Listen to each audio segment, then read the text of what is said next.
Sobrang sikip naman sa kama. Kung masikip sa'yo, lumayas ka sa kama. Sabay kaming nagbuntis ng bilas ko. Sabi ng biyenan ko isa lang ang kaya niyang alagaan. Nag-alala sa akin ang mama ko. Kaya nag-book siya ng maranyang postpartum room na nagkakahalaga ng 880,000. Hindi ko akalain na makikisiksik din doon ang biyenan ko at ang buong pamilya ng bayaw ko.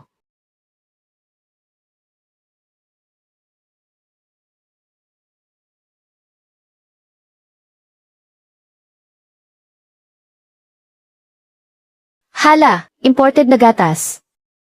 Sakto at ang baby naman natin ngayon. Ayaw na nung dati niyang dinedede. Hihiramin muna namin to ah. Binili yan ng mama ko. Pabili pa niya sa Hong Kong para kay Mian Mian. Anong sayo at akin? Sa kuya ko naman to. Gamot para sa pelvic floor recovery. Sikat na mamahaling prescription drug na pinapasabuy pa mula Hong Kong. Mabilis naman gumaling ang sugat mo. Sakto lang to para sa akin. Sigurado namang hindi mo ipagkakait sa akin to, di ba?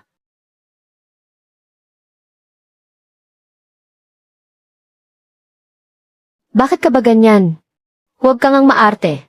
Pinalalaki mo na naman ang maliit na bagay. Ilang minuto ang nakalipas. Dahil lang sa sinabi kong, sobrang sikip naman sa kama.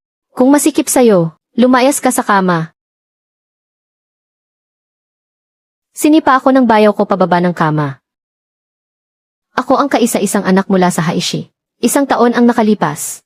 Kahit tutol ang mga magulang ko, nagpakasal ako sa isang lalaking walang-wala na nakikipagsapalaran sa Shanghai.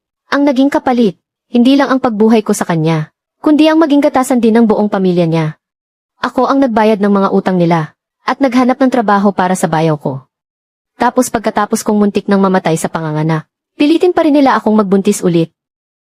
Kung wala ako, itong 880,000 bayad sa kwarto, hindi nyo kayang bayaran.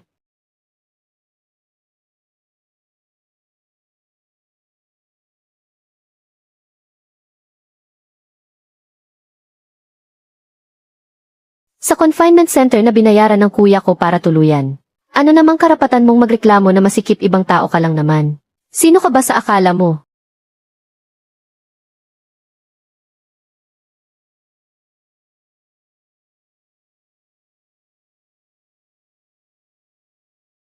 Matulog ka sa sahig ngayong gabi. Sumagot ka pa ng kahit isang salita. Makakatikim ka talaga ng malakas na sampal sa akin. Tama na yan. Pamilya naman tayong lahat. Bakit mo pa pinapatulan yan? Walang modo ang hipag mo. Hindi na bago na wala siyang pakundangan. Magpasensya ka na lang muna. Nga naman ate, para sa kapayapaan ng pamilya. Magpasensya ka na lang muna sa amin.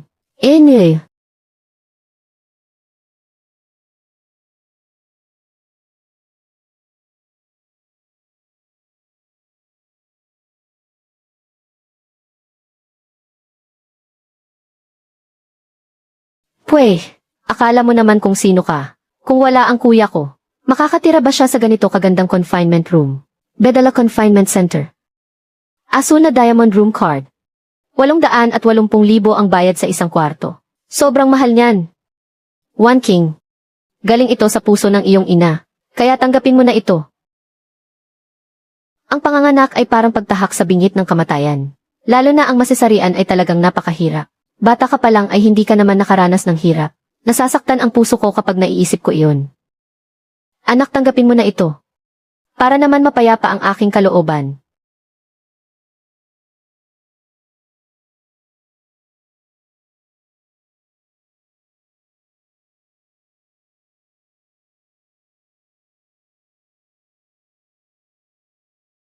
Ano bang nangyayari dito? Mahal. Hating gabi na saan ka pupunta? Ganyan lang talaga ang kapatid ko. Ikaw naman nahipag niya. Pagpasensyahan mo na lang muna siya. Para sa kapayapaan ng pamilya natin. Gawin mo na lang ito para sa akin. Pwede bang pagpasensyahan mo na lang?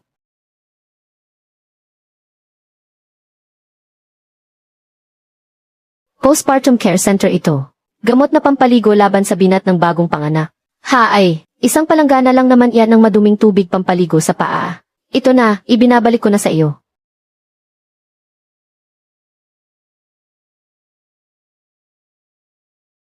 Asawa ko.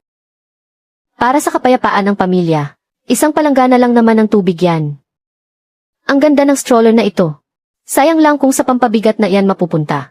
Para gamitin ng panganay kong lalaking apo. Bagay na bagay sa kanya. Ang stroller na ito, binili ng nanay ko galing Hong Kong. Para talaga kay Mian Mian yan. Anong kay Mian Mian? Mula nang pumasok siya sa pamilya Zhang. Automatiko nang sa pamilya Zhang yan. Tabi nga rito. Para sa kapayapaan ng pamilya, isang stroller lang naman yan. Huwag ka nang magalit. Inaalala lang naman ni Nanay si Xiaobao. Lalaki kasi siya, di ba? Hoy hoy hoy. Asawa ko. Halika, susubuan ka ng asawa mo. Dahil nagbigay ka sa pamilya Zhang. Ng anak na lalaki. Ikaw ang pinakamalaking bayani ng pamilya Zhang. Bilang ate. Hindi naman pwedeng ikaw lang ang nagpapakasasa sa sarap. Habang pinapanood mong naghihirap si Lindsay, di ba? Ipainom mo yan kay Lin-er. Para sa kapayapaan ng pamilya, marami ka na ring nainom na sabaw ng manok. Ikaw ang ate rito. Pagbigyan mo na lang siya. Walang pakialam sa kapayapaan ng pamilya na yan. Ang kwartong ito para sa bagong panganak na nagkakahalaga ng 888,000 ay ipinag-book sa akin ng mga magulang ko. Tapos kayong buong pamilya ay libreng nakikikain at nakikitira rito. Inagaw nila ang mga gamit ko. Sinasariwa pa ang sugat ko. At gusto mo pa akong magtiis. Zhang Heng, nasaan ang konsensya mo? Hayaan mo siyang umalis. Nanganak lang ng pampabigat. Hindi pa rin marunong magpakumbaba. May gana pang mag-iskandalo. Nanganak na siya. Akala ba niya kaya niyang baligtarin ang mundo? Pakiusap huwag kang magpadalos-dalos. Hating gabi na ngayon. Isang babae ka lang. Lalabas ka ng mag-isa. Paano kung may mangyaring masama sa iyo?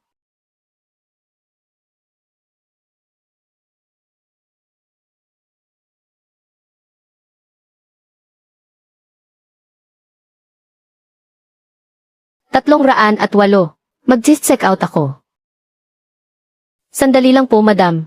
I-check ko lang po para sa inyo. Madam Qin, ang postpartum room na inireserba ninyo ay isa sa aming mga premium room. Kung mayroon po kayong hindi nagustuhan, sabihin niyo lang po.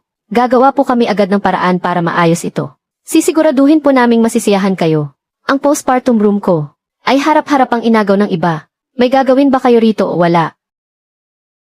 Sandali lang po, beberipikahin po namin agad ang sitwasyon.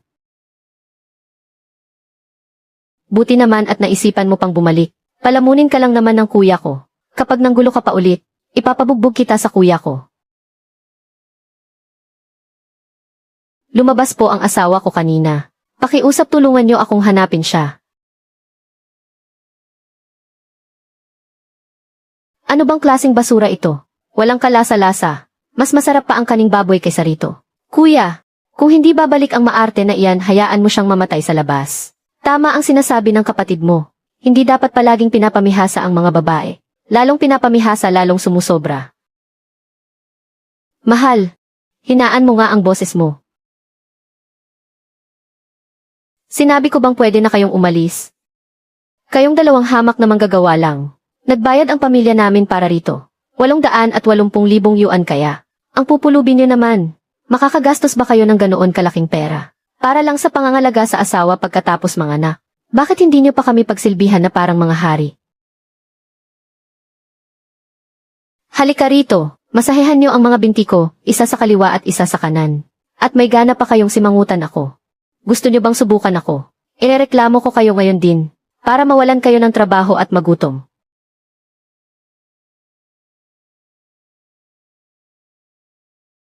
Pasensya na po talaga, Ginang Qin. Pagkukulang po namin ito. Asikasuhin po namin agad ang pag-check out ninyo. At bibigyan din po namin kayo ng kaukulang kabayaran bilang paumanhin. Huwag na ang kabayaran. Pakiusap, tulungan niyo akong makipag-ugnayan agad.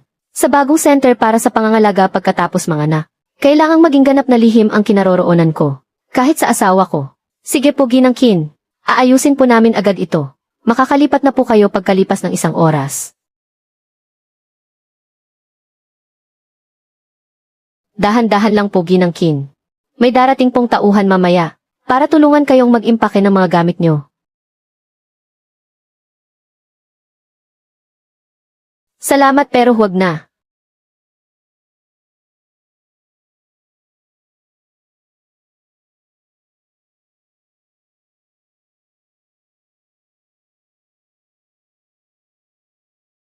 Dahil kasal ka na sa pamilya namin, dapat mong sundin ang mga patakaran ng pamilya namin. Hindi mo sinasagot ang mga tawag, hindi ka nagre-reply sa mga text, at pinapunta mo pa ang kuya ko para hanapin ka. Ang mga turo tungkol sa pagiging masunurin at mabuting asawa, ay parang itinapon mo na lang sa basura. Huy! Ek! Tingin ko naghahanap ka lang talaga ng gulo. Para kanino ba yung pag-inarte mo? May nanay ka nga. Salot na walang nagpalaking magulang. Pati damit nagpalit ka pa. Saan ka nanggaling na lumandi ka? Anong klaseng ugali yan? Ang lakas ng loob mong irapan ang nanay ko. Humanda ka. Sasampalin talaga kita. CJ, subukan mo pa akong saktan kahit isang beses lang. Sinisiguro kong mabubulok ka sa kulungan. Ma! Umalis lang si ate. Bakit parang iba na ang ikinikilos niya? Talaga lang tama nga ako. Nakipagkita ka sa ibang lalaki sa labas. Ang lakas na ng loob mong lumaban ngayon Nagawa mo pang mga liwa at lokohin ang kuya ko. Ang lakas ng loob mong saktan ako. Tutuluyan talaga kita. Magandang araw po. May maitutulong po ba kami? Officer. Napindot lang po ng manugang ko nang hindi sinasadya. Wala pong problema. Okay lang. Officer. Kung nakakaranas po ako ng pang-aabuso sa loob ng tahanan, may karapatan po ba akong magsumbong sa pulis kahit kailan ko gusto? Opo. Siyempre naman, kung may iba pa po kayong kailangan, tawagan niyo lang po kami agad. Sige po, officer. Maraming salamat po.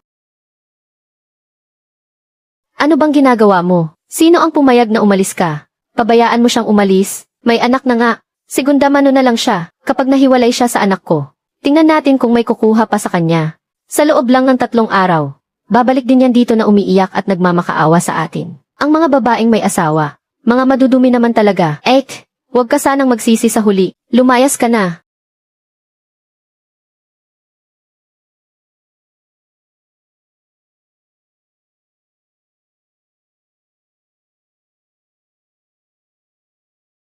Kinwan King, kailan ka ba titigil sa paggawa ng gulo? Kailangan mo pa talagang wasakin ang pamilya natin para lang masiyahan ka. Sinipa lang naman kita ng isang beses Kailangan ba talagang umabot sa ganito? Nahirapan na nga akong manganak mula sa normal naging C-section pa. Isang tawag lang ng nanay mo, iniwan mo na ako agad. Sabay kaming nagpapalakas pagkatapos manganak. Pero sabi ng nanay mo, siya lang ang kaya niyang alagaan. CJ, ang nanay ko, naglabas ng 888,000 mula sa sarili niyang bulsa. Para lang makatira ako sa postpartum care center. Akin ang kwartong ito. Hindi ito sa pamilya ninyong mga zhang. Pero kayo, inagawan niyo ako ng kwarto. Kinukuha niyo pati ang mga pagkain ko. At hinilan niyo ako hanggang sa bumuka ang tahi ko. Ngayon, sabihin mo sa akin, pinalalaki ko lang ba ito? Zhang Heng, at tinatawag mo pa ang sarili mong lalaki. Alam kong mali ang kapatid ko na itulak ka. Pero may kasalanan ka rin naman. Kung ibinigay mo na lang sana sa kanya ang kama. Itutulak ka ba niya? Magpakaate ka naman. Zhang Heng, hindi kita tinatanong. Sinasabihan lang kita.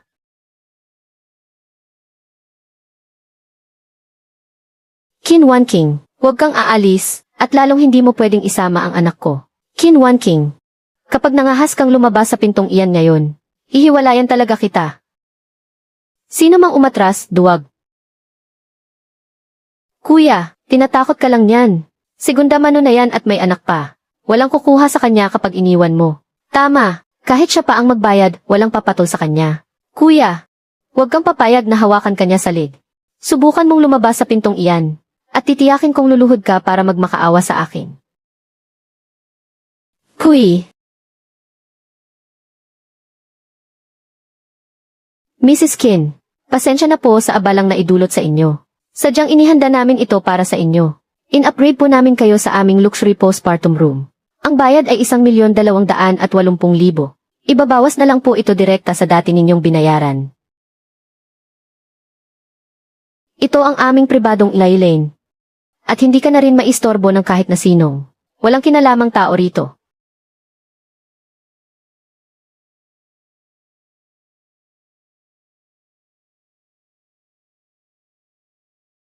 One King. Ma, bakit kayo nandito? Miss Kim, ayon sa aming emergency protocol, sinabihan po namin ang mga magulang ninyo. Anak kong mahal. Naghirap ka ng husto. Ma! Ito ang sopas ng kalapati na pinakuluan ng mama mo magdamag para sa iyo. Mainit-init pa ito. Humigop ka para lumakas ka. Ma, patawad po. Kasalanan ko, hindi ako nakinig sa inyo noon. Nagpilit pa akong pakasalan si Zhang Heng.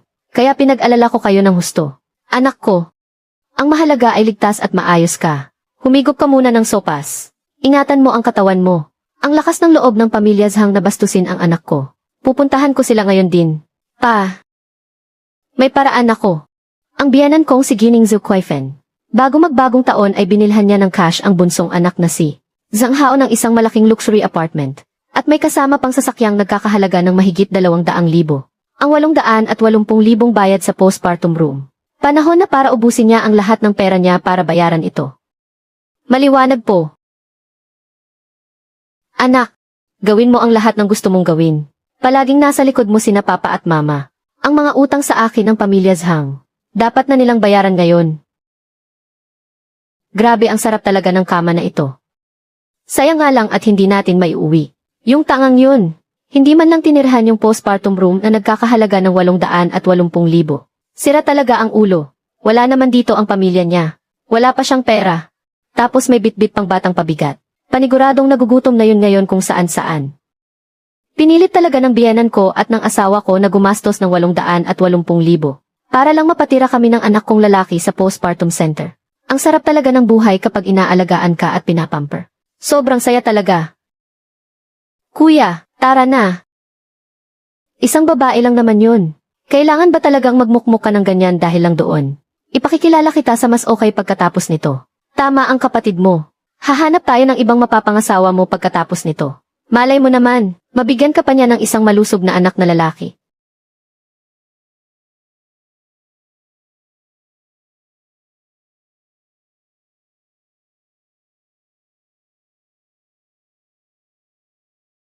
Magandang araw po Ginoong Zhang Hao.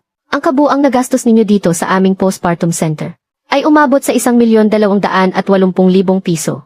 Pakibayaran po ang lahat ng bayarin ngayong araw na ito. Ano? 1,280,000.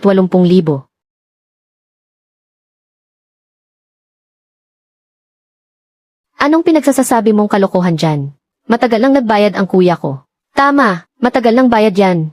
Tama, matagal nang bayad yan. Saka isa pa, hindi naman 1,280,000 ang kwartong ito, kundi 880,000 lang. Sos, wala pang nangahas na mangganso sa akin. Tingin ko talaga ay. Ikaw, anong balak ninyong gawin? Gusto nyo kaming perahan? Illegal yan. Humanda kayo dahil ededemanda ko kayo. Ito ang patunay ng nag-book ng kwartong ito. Ang patunay ng pag-check out ni Ginang Kinwan King. Ano? Ito, paanong naging posible ito? Ito, fake ito. Teka, ano bang ibig sabihin ito? Fake ito. Hindi, impossible ito. Paanong mag-check out ang asawa ko? Nag-check out na si Ginang Kin. Sa postpartum suite na ito, kung sino ang tumira siya ang magbabayad. Ang perang ginastos ninyo gamit ang pangalan ni Zhang Heng. Kasama ang mga pagkain, pag-aalaga at mga gamit ng sanggol. 400,000 para sa postpartum recovery. Dagdag pa rito ang sadyang pagsira sa mga gamit sa loob ng kwarto. May katumbas na halaga ang bawat isa niyan. Ang kabuuan ay 1,280,000. Tapos na halos ang postpartum period. Tapos ngayon kami pa ang pagbabayarin ninyo. Ginagawa mo ba akong tanga? Sino ang niloloko mo sa mga basurang papel na iyan? Tama. Panloloko lang iyan. Tama, peki iyan. 12 taon nang bukas ang bedela namin. Ngayon lang kami nakatagpo ng mga katulad ninyo. Na libreng kumakain at natutulog lang dito nang walang binabayaran. May dalawang pagpipilian kayo ngayon. Magbayad kayo o makulong. Kayo ang mamili. Paano naman nagawa ni Hipag ang ganoong bagay? Nakihati lang naman kami sa kanyang maternity suite. 1,280,000. Saan naman kami kukuha ng ganoong kalaking pera? Anong Hipag? Ang walang hiyang babaeng iyon. Ang lakas ng loob niyang isahan ako, hindi ko siya mapapatawad. Kinwan King, isa kang salot. Nanganak ka na nga ng pampabigat tapos may gana ka pang gumawa ng gulo. Tatamaan din kayo ng kidlat balang araw. Wala akong pakialam sa problema ng pamilya ninyo. Binibigyan ko kayo ng 30 minuto. Bayaran ninyo ng buo ang utang ninyo. Kung hindi tatawag ako ng pulis. Anak, magsalita ka naman o. Kuya magsalita ka naman. Diyos ko po. Gusto talaga ng malas na babaeng yan na patayin sa galit akong matandang to. Nanganak siya, pero inalagaan natin siya na parang reyna. Tapos gaganituhin niya lang ako. Ayoko na mabuhay. Anong nangyayari rito? Grabe naman umiyak. Anong mapapala sa pag-iyak? Sila pa ang mayabang kahit sila ang may utang. Hindi kami magbabayad. Bakit? Anong gagawin mo? Hindi kami magbabayad. Anong balak mong gawin? Sino ba ang tinatakot mo? Hello, gusto kong tumawag ng pulis. May mga taong kumuha ng serbisyo pero ayaw magbayad. Gusto nilang takasan ang utang. Opo, papunta na kami riyan. Kaya pala, nanatili sa confinement center pero ayaw magbayad. Nakakahiya naman, walang pera pero kung umasta parang mayaman. Nabalitaan ko na ang bayaw sa pamilyang toang. Napunit pa ang tahi sa CS ng hipag niya. Kaya pala tumakas ang babae. Tao pa ba iyon? Tingnan mo nga yung matandang yan. Naglulupasay pa sa sahig kanina. Tama lang na humingi ng refund ang babae at tumakas. Sa ganyang klase ng pamilya, mamatay lang siya kapag nagtagal pa siya roon. Sinabi mo pa, mga linta ang buong pamilyang yan. At may kapal pa ng mukhang takasan ang utang. Kuya, magsalita ka naman kahit konti. Ang buwisit na si Kin Wan King na yan. Sinira ang pamilya natin ng ganito. Magsalita ka naman. Bakit ba napakamalas ng buhay ko? Ang segunda man nung may anak na, wala nang magkakagusto sa kanya. Bakit pa natin patitirahin dito ang ganyang babae? Boss, ako, wala rin naman akong magagawa eh. Naku po, bakit ba napakamalas ng buhay ko? Para makapanganak lang ng isang walang silbing katulad mo. Walang kwenta sa oras ng gipitan.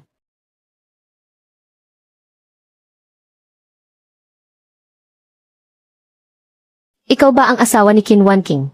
Zhang Heng. Opo. Binigyan na kayo ng sapat na panahon ng confinement center. Pero tumatanggi kayong magbayad. Paglabag sa batas iyan. Alam mo ba iyon? Boss. Officer, matagal na po naming nabayaran ang pera. Ayon sa patakaran, kapag hindi ko pinayagan, hindi pwedeng mag-check out ang asawa ko. Panloloko iyang ginagawa ninyo. Nasaan ang asawa ko? Palabasin ninyo siya para magpaliwanag sa akin. Kumalma ka lang. Mr. Zhang, mukhang hindi mo pa rin naiintindihan. Ang confinement room na ito ay pinareserba ng ina ni Ginang Qin, na si Ginang Suwan para sa kanya.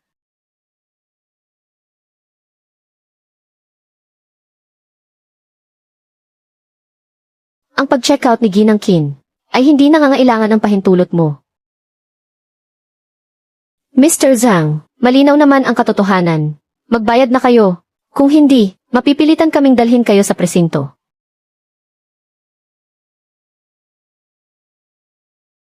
Anak, ano ba talagang nangyayari dito? Kuya, di ba sabi mo ikaw ang nagbayad? Para makatira doon ang salot na iyon. Bakit pangalan ng nanay niya ang nakapirma sa kontrata? Kuya, magsalita ka naman. Anak ko, magsalita ka nga. Ano kasi? Hindi ko kayang ipaliwanag ng mabilisan ngayon. Alam ko na, siguradong pinilit si kuya ni ate. Natatakot siyang sabihin nating nagwawaldas siya ng pera. Kaya palihim niyang pinirmahan ang pangalan ng nanay niya. Gusto niya talagang sirain ang buhay ni kuya. Anak ko, ano na lang ang sasabihin namin sa iyo? Kung hindi kami sumama sa iyo ngayon, baka naibenta ka na ng salot na iyan nang hindi mo alam. Bakit ba napakatanga mo? Sinabi mo pa, kuya, buti na lang sumama kami. Kung hindi, kahit kung sino ang nakasulat sa kontratang ito, ay hindi mo malalaman. Pagdating ng oras, wala siyang gagastusin kahit isang singko. Tapos babaligtarin ka pa niya at sasabihin ikaw ang walang inambag. Napakasama talaga ng ugali ni ate. Malinaw na gusto lang niyang kamkamin ang mga ari-arian mo, kuya. Hindi ganoon iyon. Ang tanga-tanga mong anak ko. Ipinagtatanggol mo pa rin siya hanggang ngayon. Ibinebenta ka na nga niya. Tinutulungan mo pa siyang magbilang ng pera. Kung hindi naging matalino ang nanay mo, at sumama sa iyo rito, masisira na ng tuluyan ang buhay mo sa mga kamay niya. Hindi, anong hindi ka dyan? Narito na ang katotohanan sa harap mo. Kuya, gumising ka nga sa katotohanan. Ang tinatawagan ninyong numero ay hindi sumasagot. Ang tinatawagan ninyong numero ay hindi sumasagot.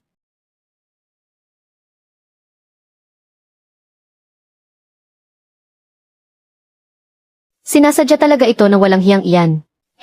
Balak niya talaga tayong sagarin ng tuluyan. Mamang pulis, may ebidensya ako para patunayan na kahit walang tulong ni Ginang Qin ang pamilyang ito, kaya pa rin nilang bayaran ang 1,280,000 ito. Zhang Hao, buong binayaran noong nakaraang taon. Ang isang mamahaling apartment na nagkakahalaga ng 1,500,000. Pati na rin ang isang sasakyan na nagkakahalaga ng 250,000. Ngayon ang halaga ng sanla ng bahay at sasakyan ay sapat na para bayaran ang lahat ng utang. Hindi pwede. Akin ang bahay na ito. Bahay ko ito para sa kasal ko. Hindi ako papayag.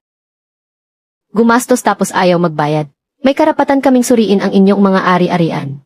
Pero, hindi pa rin pwede iyon. Ang postpartum care center na ito. Si Kin Wan King naman ang nagbook nito. Hindi kami. Tama. Dapat ang salot na iyon ang magbayad ng perang ito. Kumpleto ang mga ebidensya ko. Ang tanging binigyan ng serbisyo ng aming postpartum care center ay ang asawa ng kapatid mo, na si Ginang Lilin. Walang kinalaman dito si Kin Wan King. Paalala ko lang sa inyo ng isa pang beses. Napakalaki ng halagang ito, at ang sadyang hindi pagbabayad ay maaari ninyong ikakulong. Kasalanan mo ang lahat ng ito. Gumawa ka naman ng paraan. Hindi ba mayaman naman ang pamilya ni Kin Wan King? Pilitin mo siyang magbayad. Hindi ko siya matawagan. Ang pinaghirapan ko sa kalahati ng buhay ko. Walang hiya ka, Kin Wan King. Winasak mo ng husto ang pamilya Zhang namin. Mahal ko. Gusto mo ba talagang makulong? Ibigay mo na sa kanya.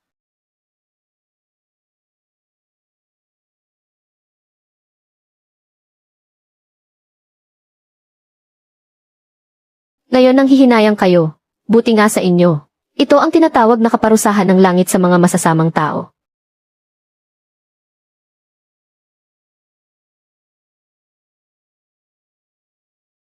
Anong kasalanan ang nagawa ko? Para lang pakasalan si Kin Wan King. Napakasama ng ugali at walang puso ng babaeng iyon. Nakuha niya pati bahay at kotse sa mga pakana niya. Parang pinapatay na rin niya ako nito. Zhang Hao, sinabi ko na sa iyo noon pa. Huwag kang masilaw sa madaling pakinabang. Ngayon tignan mo ang nangyari. Wala na ang bahay at kotse natin. Hindi ko na kaya ang ganitong buhay. Tumahimik ka. Bakit ngayon ka pa nagsasalita kung kailan huli na ang lahat? Ano namang silbi niyan ngayon? Magsalita ka naman kahit konti. Bata pa ang anak ko. Paano kami mabubuhay kung walang bahay at kotse? Napakamalas ko talaga sa buhay na ito. Kung hindi mo siya pinakialaman, hindi sana tayo nagkakagulo ng ganito. Ano naman kung pinakialaman ko siya? Hindi mo siya kayang pasunurin. Anong masama kung tinulungan kitang kontrolin siya? Ginawa ko naman ang lahat para sa kabutihan mo. Totoo yan, kuya. Huwag ka namang maging walang utang na loob. Bakit ba ako nagpalaki ng isang walang kwentang tulad mo? Kahit sarili mong asawa hindi mo mapasunod. Tinutulungan ka na nga ng kapatid mo. Tapos sinisisi mo pa siya. Kuya, hindi ba profesional ka naman? Hindi ba isa kang matagumpay na tao? Tawagan mo agad ang mga koneksyon mo. Para mabawi ang bahay at kotse natin bilis. Bilis na.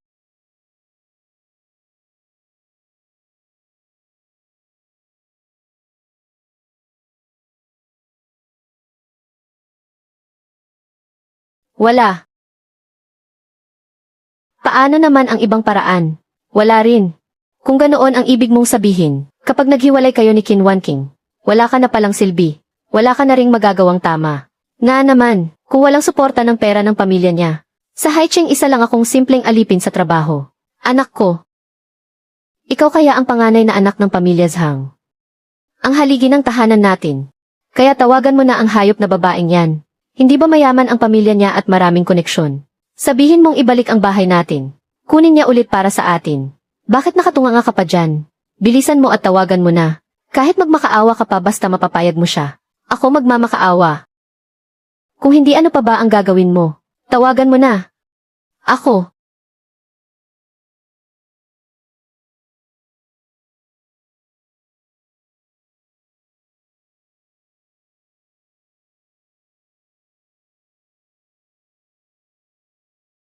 Kin Wan King, ano ba talaga ang gusto mong mangyari? Wala na ang bahay at kotse ng pamilya namin. Masaya ka na ba ngayon? Masaya. Nagsisimula pa lang tayo.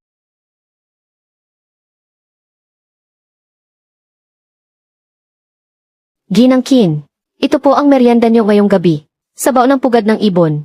Higupin niyo po habang mainit pa. Pugad ng ibon. Nay, habang naghihirap tayo rito, nagpapakasarap lang siya sa tabi-tabi. Bakit naman ganon? Ang hayop na yan. Napakawalang utang na loob. Sana karmahin siya ng malubha. Kin Wan King, bakit mo ba talaga ginagawa ito? Saan ba ako nagkamali sa iyo? Saan ka nagkamali? Nang mapunit ni Zhang Hao ang tahi ko sa fee section. Noong tumalikod ka at nagkunwaring walang nakikita. Bilang ba yon? Nang agawin niya ang gatas ni Mian Mian. At pilitin siyang painumin ng simpleng tubig lang. Bilang ba yun? Sabihin mo sa akin, Zhang Heng.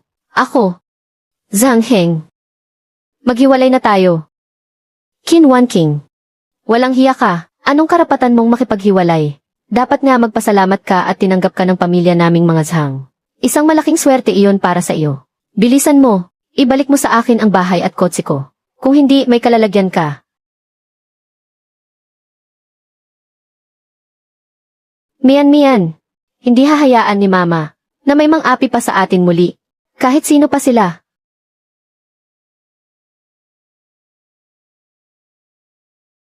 Hayaan mo na sila. Doon muna kayo tumira sa bahay ko. Bilisan mo. Huwag ka nang magbagal dyan.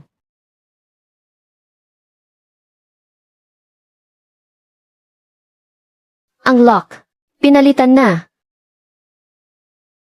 Sino ang hinahanap ninyo? Sino ka? Bahay ko ito. Bakit ka nandito sa bahay ko?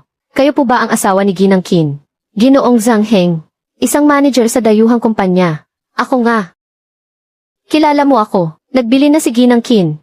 Na ibinenta na niya ang bahay at pinalitan ang lock ng maaga. Para lang mapigilan ang pamilya ninyo.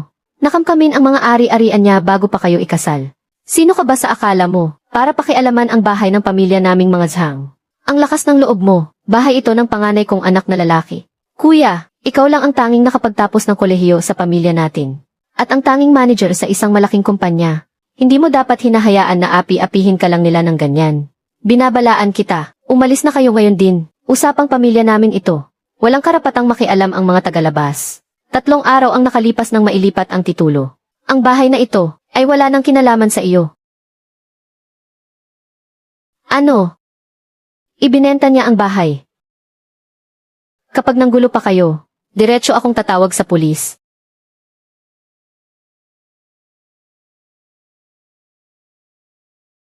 Ibinenta talaga ng impaktang iyon ang bahay. Nababaliw na ba siya? Akala ko pa naman maaasahan ka dahil manager ka. Para mabawi ang bahay. At pambayad sa utang natin sa bahay at sasakyan. Ngayon, sira na ang lahat. Wala nang natirang kahit isang 5. Tingnan mo nga ang sarili mo. Nakatapos ka pa naman sa sikat na universidad. At manager sa malaking kumpanya. Pero kahit isang babae hindi mo man lang mapasunod. Nawala na ang bahay. At sa huli kahit tirahan natin hindi mo man lang naisalba. Anong silbi ng pagpapalaki ko sa iyo ng ganito? Ako. Gagawa ako ng paraan. Ako ang panganay. Ako ang bahala rito.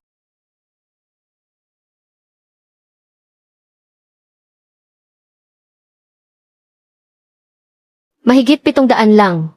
Ikaw na manager na kumikita ng 10,000 buwan-buwan. 700 piso na lang ang natira sa iyo. Hindi man lang sapat pambayad sa hotel.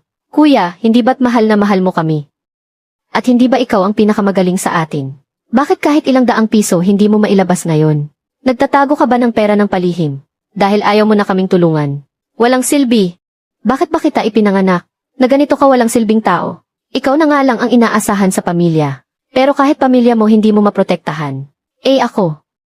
Hihiram ako sa mga kaibigan ko. Ilang taon na ako rito sa Haishi. At marami akong kakilala rito.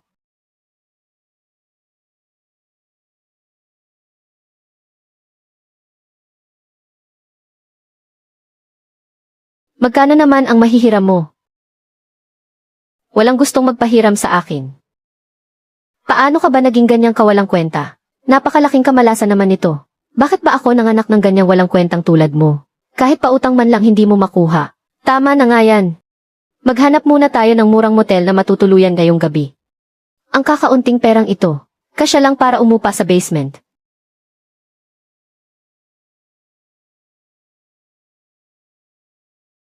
Matatawag bang tirahan ito? Buong buhay ko, hindi pa ako nakatira sa ganito kadumi at bulok na lugar. Sasabog na yata ang mga matatandang buto ko. Kagagaling ko lang sa panganganak pati ang bata. Ang mamasa-masa at ang baho pa rito. Gusto mo ba kaming magkasakit habang buhay? Mahigit 700 piso na lang ang natitira sa atin. Ikaw na nga ang kuya rito. Kaya mo talagang tiisin na makita kaming naghihirap ng ganito. Kasalanan ng walang hiyang si Qin Wanqing ang lahat ng ito. Pinahirapan niya tayo ng ganito. Nag-asawa ka ng babaeng hindi mo man lang madisiplina. Pati ang pamamahay natin hindi mo maingatan. Dahil sa iyo nadamay ang buong pamilya natin. Bilisan mo at tawagan mo siya. Ang bahay na iyon ay nagkakahalaga ng 3 milyong piso. Sa pamilya Zhang natin iyon. Bakit iyon mapupunta sa mga kamay niya? Kailangan nating makuha iyon pabalik ngayong araw na ito. Binalok na niya ako. Gumamit ka ng ibang numero at tumawag ka. Tanga ka ba? Ang hindi kilalang numero, hindi rin naman niya sasagutin. Kung ganoon ay puntahan mo siya. Manggulo ka sa bahay ng mga magulang niya. Tignan lang natin kung makatago pa siya.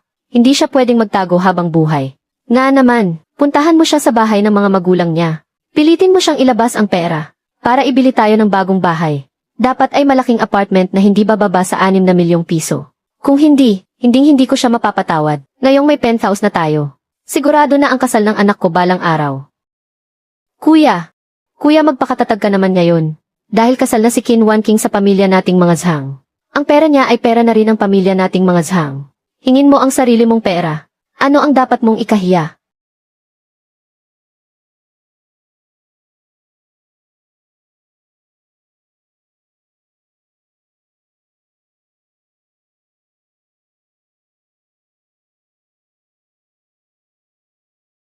Ang pakasalan siya.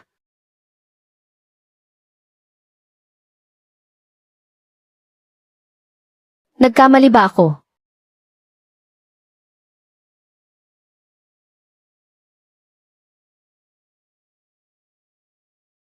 Wan King, hindi ko kayo susukuan ni Mian Mian.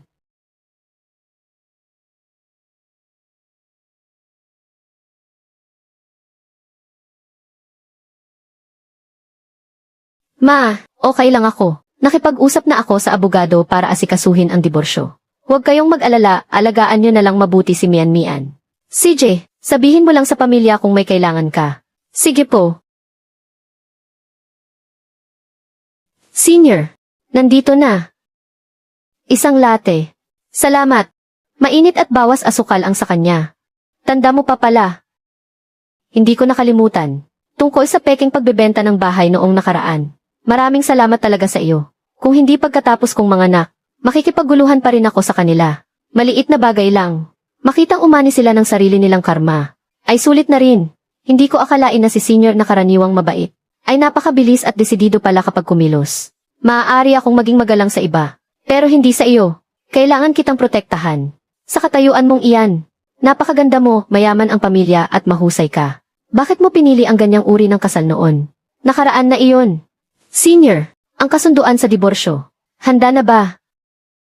Nakahanda na ang draft, kastodya, ari-arian at danyo sa moral na pinsala. Lahat ay isinulat ko ayon sa hiling mo. Sinisiguro ko sa iyo, sa pagkakataong ito, wala nang makakasakit sa iyo muli. Gaano kalaki ang sansa nating manalo? 100%, dahil kasama mo ako. Hindi ka matatalo. Ang mga ganitong kaso ng hiwalayan, marami na akong nahawakang ganyan. Pero ang katulad mo, na kailangang isuko agad ang bahay. At ang kotse, bilang dobleng kabayaran, ay bihira lang mangyari. Pinupuri mo ba ako, senior? Makatotohanang pagsusuri lang iyan. Subalit ang pamilyang iyon, napakasakim. Hindi sila ganoon kadaling susuko. Pero huwag kang matakot. Nasa panig mo ang batas at hustisya. Ang saktan ka ng marahas ng iyong bayaw habang nagpapagaling ka pagkatapos manganak, ay malinaw na bumubuo ng malubhang kaso ng karahasan sa pamilya. Kumpleto ang mga ebidensya sa ulat ng iyong mga sugat. Malaki ang sansa na maharap sila sa batas. At lalong huwag mong alalahanin ang kastudya ng bata. Walang permanenteng tirahan si Zhang Heng. Maliit lang ang kanyang kita. At kailangan pa niyang suportahan ang buong pamilya niya. Hindi maganda ang impluensya ng kapaligiran sa pamilya nila. Talagang hindi siya karapat-dapat na magpalaki ng bata. Maayos ang katayuan sa buhay ng pamilya mo. May permanente kang trabaho. At may sarili kang bahay. Ang ibigay sa iyo ang kastudya ng bata. Ay siguradong sigurado na. Salamat sa Diyos. Ang gusto ko lang ay makipaghiwalay na sa lalong madaling panahon. Ipapasa ko na bukas ang mga dokumento para sa kaso. Maaari nang magsimula ang pagdinig sa loob ng 1 linggo sa pinakamabilis na panahon. Kasabay nito ay mag-a-apply din ako para sa iba pang hiling natin. I freeze lahat ng account sa ilalim ng pangalan ni Zhang Heng. Para hindi niya mailipat ang mga ari-arian niya. Napakahusay mo talaga. Maliit na bagay. Saka isa pa. Huwag ka munang mag-isa nitong mga susunod na araw. Pagkatapos ng mga kabigo ang pinagdaanan ni Zhang Hao. Sa ugali niyang iyan, baka magpadalos-dalos siya at gumawa ng masama. CJ, mag-iingat ako.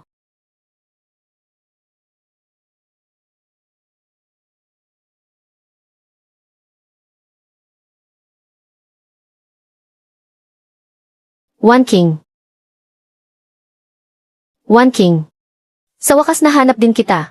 Nitong mga nakaraang araw para lang mahanap ka. Hindi ako makakain o makatulog ng maayos. Sa tuwing pipikit ako mukha mo lang ang nakikita ko. Halos mabaliw na ako sa sobrang pangulila sa iyo. Bitiwan mo ako. One King. Alam ko na talaga ang pagkakamali ko. Hindi ko dapat hinayaan ang kapatid ko na tadyakan ka. Kasalanan ko ang lahat.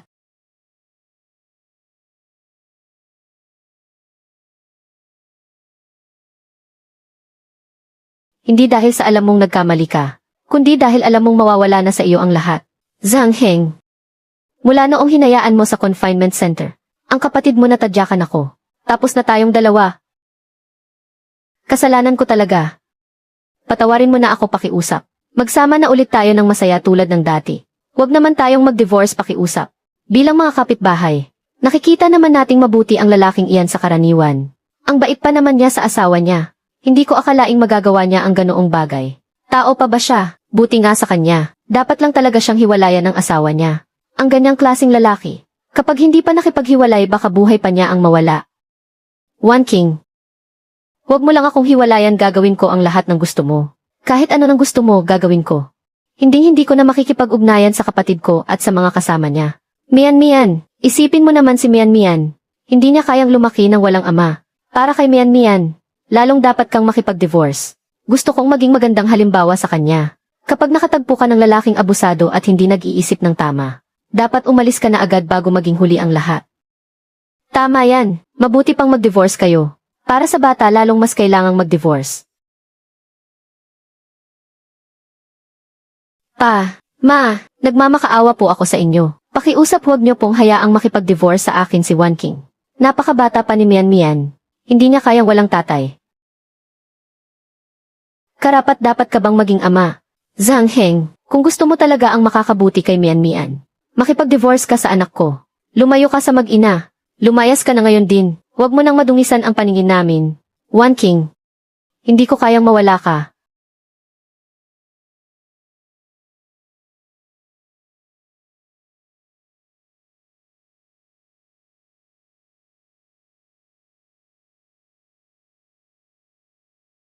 Maghapon ka na lang walang ginawa kundi maglaro ng video games. Halos wala na tayong makain sa bahay. Kagagaling ko lang sa panganganak pero instant noodles na lang ang kinakain ko araw-araw. May gana ka pa talagang maglaro. Kung ayaw mo nang mahirap, lumayas ka. Ay naku, huwag na kayong mag-away. Ang gulo-gulo na nga ng isip ko. Hindi pa kayo tumitigil dalawa. Sasabog na ang ulo ko sa inyo.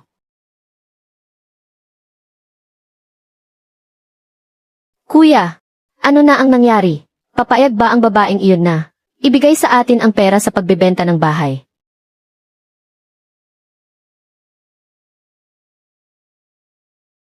Magsalita ka naman. Gusto niyang makipag-divorce sa akin. Divorce?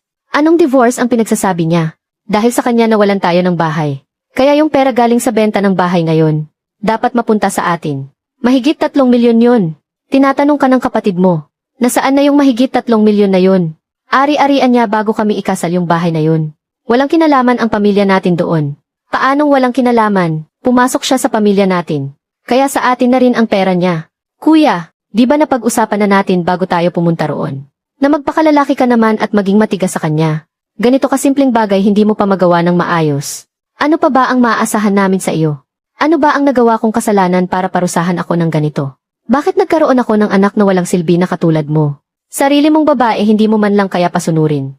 Ipinahiya mo lang ang buong pamilya natin.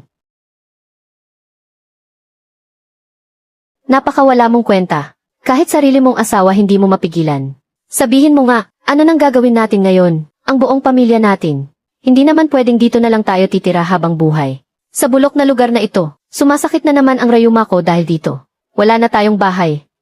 At nakatambak lang tayo buong araw. Sa bulok at amoy amag na lugar na ito. Walang katapusan ang paghihirap natin dito. Kuya, di ba isa kang big time na empleyado sa opisina? Tapos hinahayaan mo kaming tumira sa ganitong lugar. Nakuha mo na ba talaga ang pera? At ayaw mo lang ibigay sa amin? Kuya, wag mong sabihing balak mo yang suluhin. Para sa iyo naman ang lahat ng ginawa natin. Naibenta at nawala na nga pati bahay at kotse natin. Hindi mo kami pwedeng pabayaan na lang ng ganito. Ang perang natanggap natin para kay tatay.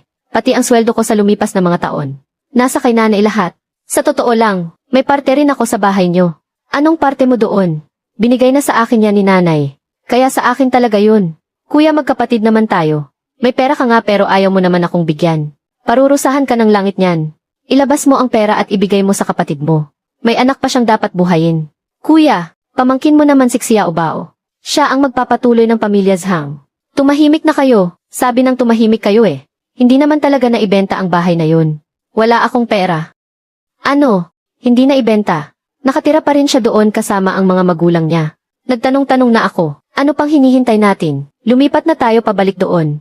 Sawa na akong tumira sa bulok na lugar na ito. Iba pa rin ang sarap tumira sa kondo sa sentro ng lungsod. Tama, lumipat tayo pabalik doon. Bahay naman talaga natin yun ng pamilya Zhang. Bakit natin hahayaang makinabang ang ibang tao doon? Kaya nga bilisan na natin. O sige na bilisan mo na. Bilis-bilisan mo. Tara na, bakit nakatunganga ka pa dyan? Hindi ako sasama. Aray ko po, ang rayuma ko sumasakit na naman. Kuya, ganyan na ang lagay ni nanay. Ayaw mo pa rin bang umalis? Tao ka ba talaga? Kuya, naging madali ba ang buhay ni nanay? Maagang pumanaw si tatay. Mag-isa niya tayong pinalaki. Ngayong matanda na siya. Inaatake pa ng rayuma. Gusto lang naman niyang tumira sa mas maayos na bahay. Tapos ayaw mo pa. Tunay ka bang anak ni nanay? Itong mga binti ko. Napakasakit gabi-gabi akong hindi makatulog. Kuya, isipin mo naman. Ang mga magulang ni Qin Wanqing.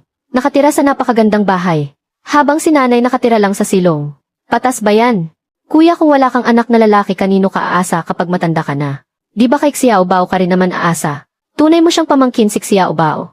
Siya ang magpapatuloy ng lahi ng pamilya Zhang. Bilang tito niya. Hahayaan mo lang ba siyang tumira sa ganitong bulok na lugar? Kuya, hindi pa naman kayo hiwalay. Bakit hindi tayo pwedeng tumira sa bahay na yon? Anak ko. Itong matatanda kong buto. Kaunting araw na lang ang nalalabi sa buhay ko. Huwag mo na akong pahirapan ng ganito. Sige na nga. Sige, pupunta ako. Nandito na tayo. Nay. Doon kami titira ni Zhang Hao sa master bedroom. Malaki doon at maganda para sa bata. Tama, sa amin dapat ang master bedroom. Doon naman ako sa isang maliit na kwarto. Sa sala ka na lang. Hoy, bantay. Buksan mo ang pinto. Papasok kami. Ginoong Zhang, ang gabi niyo na pong nakauwi ah. Ang bagal-bagal mo naman. Ang lakas ng loob mong baliwalain ang mga residente. Mag-ingat ka at irereklamo talaga kita. Sandali lang po, heto na.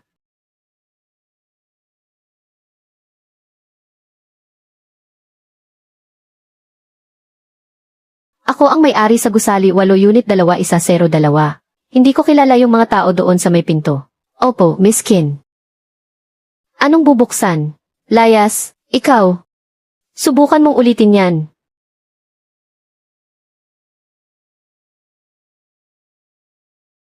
Kami ang pamilya ng asawa ng may-ari sa 2102. Kung ayaw mong maniwala, tawagan mo para malaman mo. Bakit ko patatawagan? Lahat naman ng pumupunta rito ganyan ang sinasabi. Kailangan ko ba talagang itatanong sa bawat residente para lang sa inyo? Umalis kayo rito. Huy, asong tagabantay. Hinding-hindi kami aalis. Dito lang kami maghihintay. Salot, kung matapang ka talaga huwag ka nang babalik kailanman. Wanqing.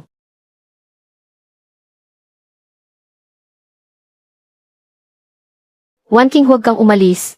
Alam ko na talaga ang pagkakamali ko. Aray ko. Parang mababali na ang binti ko. Ma, anak, nasasaktan ng husto si mama para sa iyo. Dahil lahat ito sa salot na babaeng yan. Kuya, huwag ka nang magpakababa sa kanya. Hindi siya karapat-dapat. Kasalanan mo itong lahat dahil napakahina mo. Isang babae lang hindi mo pa mapigilan. Ang mukha ng pamilya Zhang natin ay tuluyan mo nang ipinahiya. Bakit mo pa siya hahabulin? Mabuti nga at umalis siya. Dapat sa atin naman talaga mapunta ang bahay at kotse. Sino siya para angkinin ang mga iyon kung tagalabas lang siya? Totoo yan, kuya. Habang nagpapakababa ka lalo ka naman niyang tinatapakan.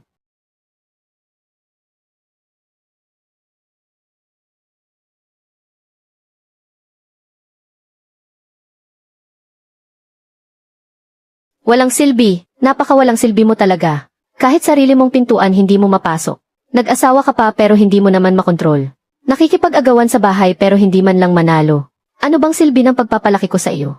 Ang salot na iyon. May karma rin na darating sa kanya balang araw. Zhang Hao, gumawa ka naman ng paraan. Hindi pwedeng laging nahahanginan ang bata. Ubos na rin ang gatas ng bata. Kuya, bumili ka naman ng gatas para sa pamangkin mo. Sabay magdala ka na rin ng pagkain. Buong araw na akong hindi kumakain. Gusto kong kumain ng pork adobo. Seafood. Ang tagal ko nang hindi nakakatikim ng karne at seafood. Magdala ka na rin ng ilang bote ng alak.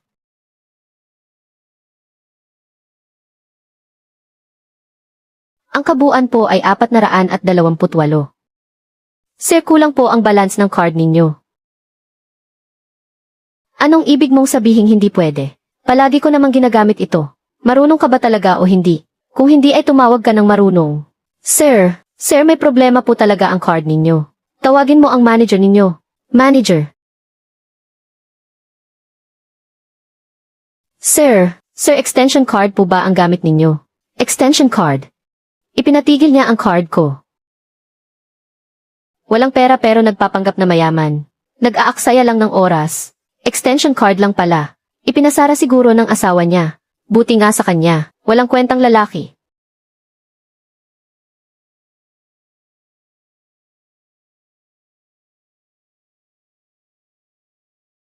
Tingnan mo ang suot, akala mo kung sino. Bakit kahit gatas ng bata hindi mabili?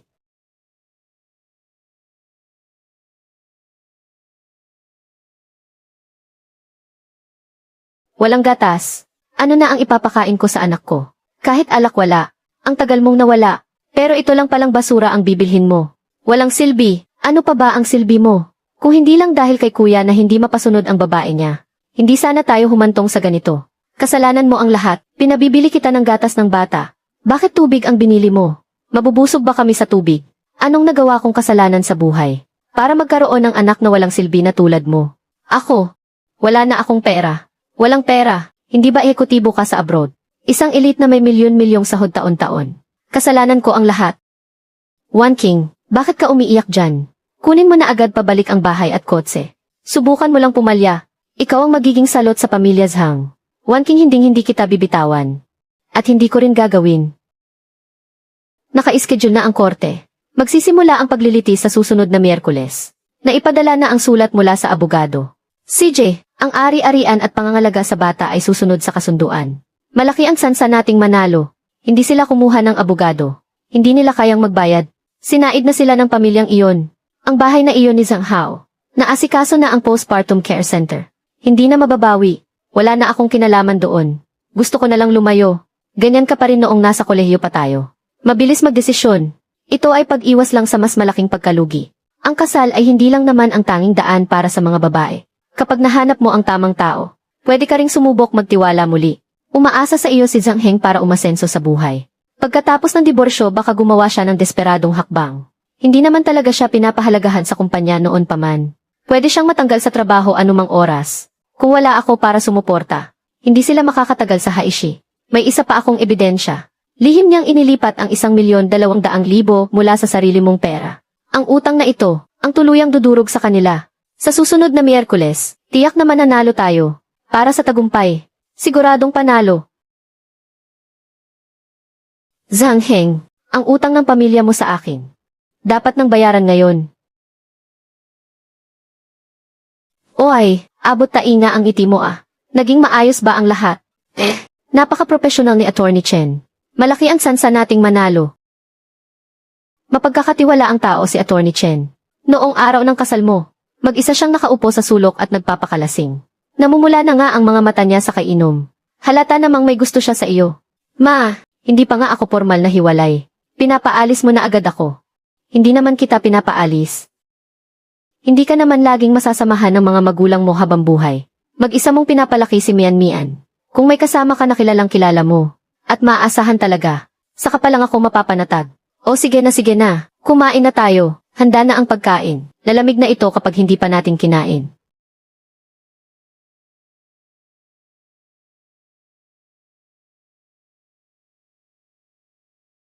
Papasukin niyo kami. Kami ang may-ari ng Unit 2,202.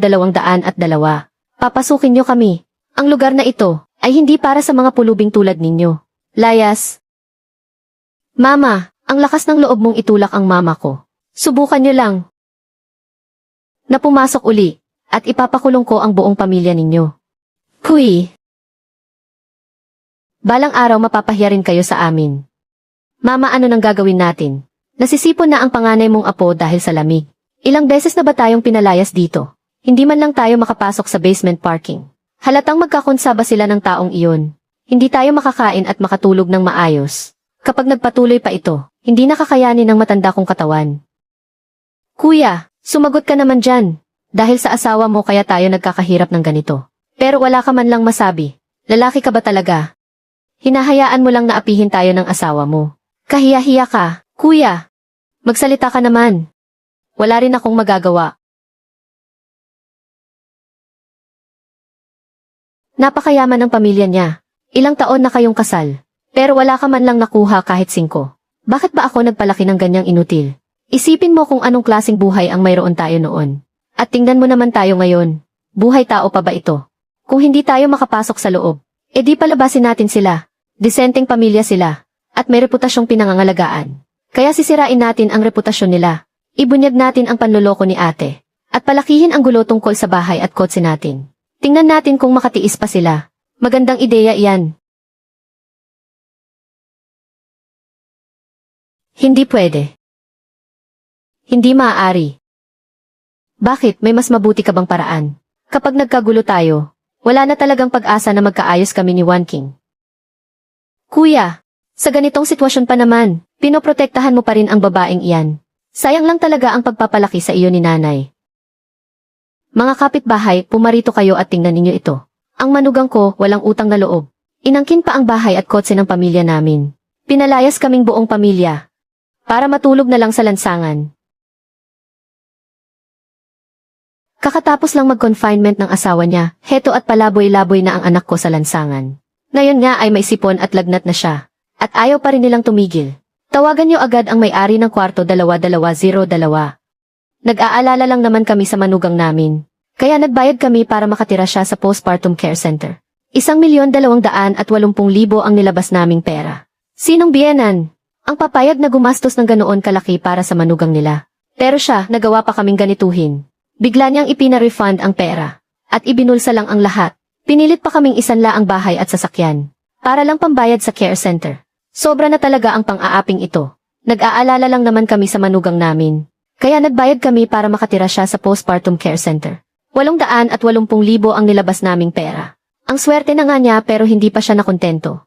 Napakabait na nga ng mga biyenan niya pero nag-inarte pa siya. Kung ang anak ko lang ang nakapag-asawa sa ganyang pamilya. Kahit sa panaginip ko ay mapapangiti ako sa tuwa. Ang ganitong uri ng manugang, dapat lang na maturuan ng leksyon ng isang masungit na biyenan. Basta ako, hinding-hindi ko tatanggapin ang ganyang manugang. Tama, ganoon nga. Sino ba naman ang may gusto sa ganyang babae? Sila.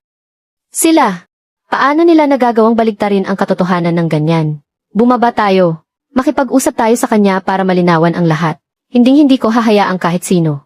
Bastusin ang anak ko ng ganito.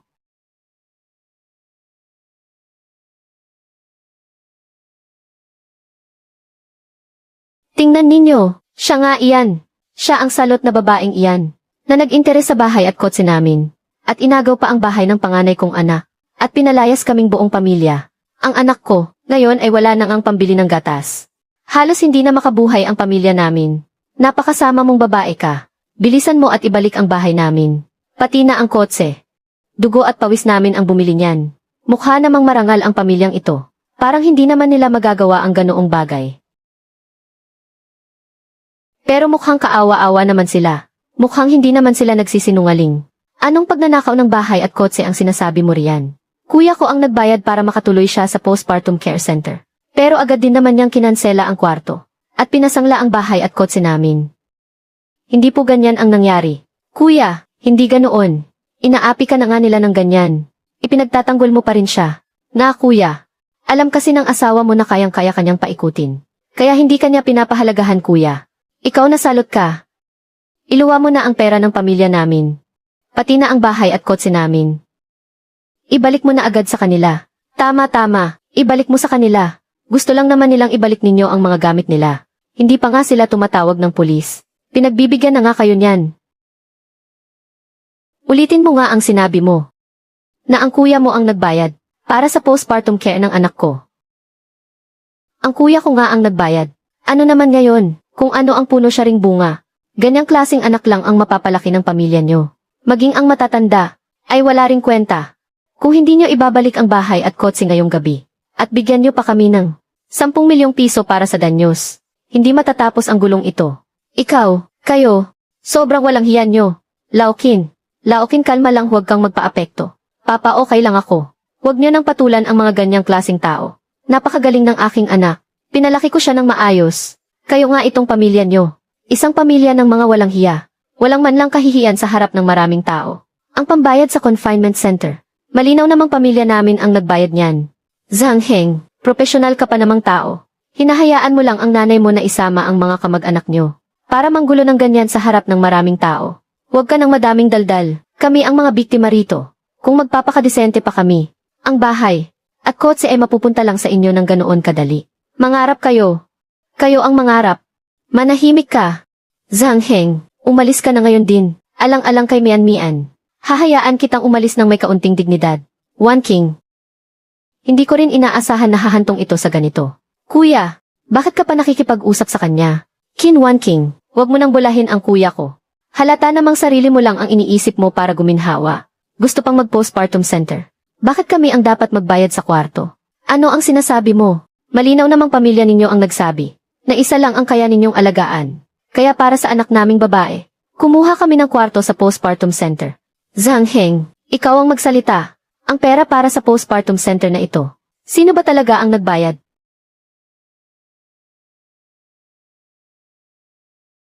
Sinasamantala mo lang ang kabaitan ng kuya ko para utakan kaming pamilya Zhang. At pilitin kaming magbenta ng bahay at kotse. Tingnan ninyo ito, dali. Ang manugang ginigipit ang pamilya ng asawa niya. Ginigipit talaga ng husto. Inuutakan ng bahay at kotse ng pamilya namin.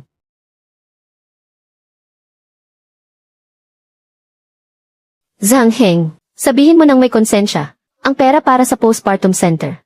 Sino ba talaga ang nagbayad? Magsalita ka. Ano ang kinatatakutan mo? Narito kaming lahat. Wala siyang magagawa sa iyo. Kuya, sabihin mo lang ang totoo. May resibo naman tayo sa lahat ng nagastos. Kuya, magsalita ka na bilis. Huwag kang magpatakot sa kanya. Ako ang nagbayad. Narinig ninyo ba iyon? Ang pera ay galing sa anak ko. Napakasama mong babae ka. Nagbayad ang asawa para makatira siya sa postpartum center.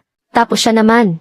Binaligtad pa kami para utakan ang bahay at kotse ng bayaw niya. Ang itim ng budhi mo. Walang kwentang babae talaga ito.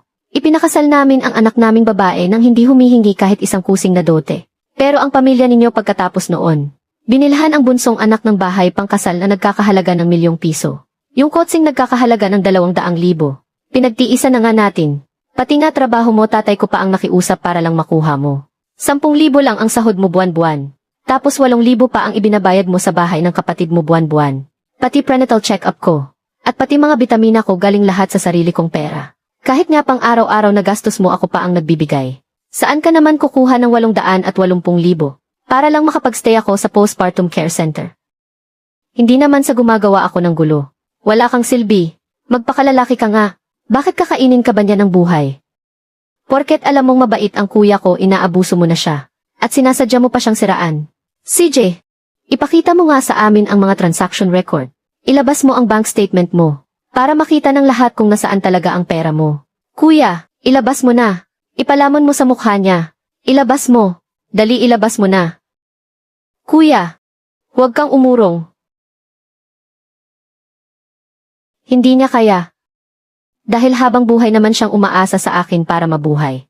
Ang buong sahod niya napunta lang sa pagbuhay sa pamilya niyo na parang mga linta.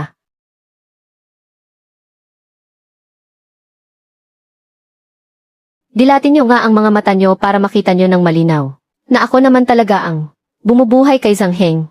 Imposible yan. Siguradong may pera ang anak ko. Baka nanalo siya sa jackpot sa loto. Kaya ka lang niya napatira sa postpartum care center.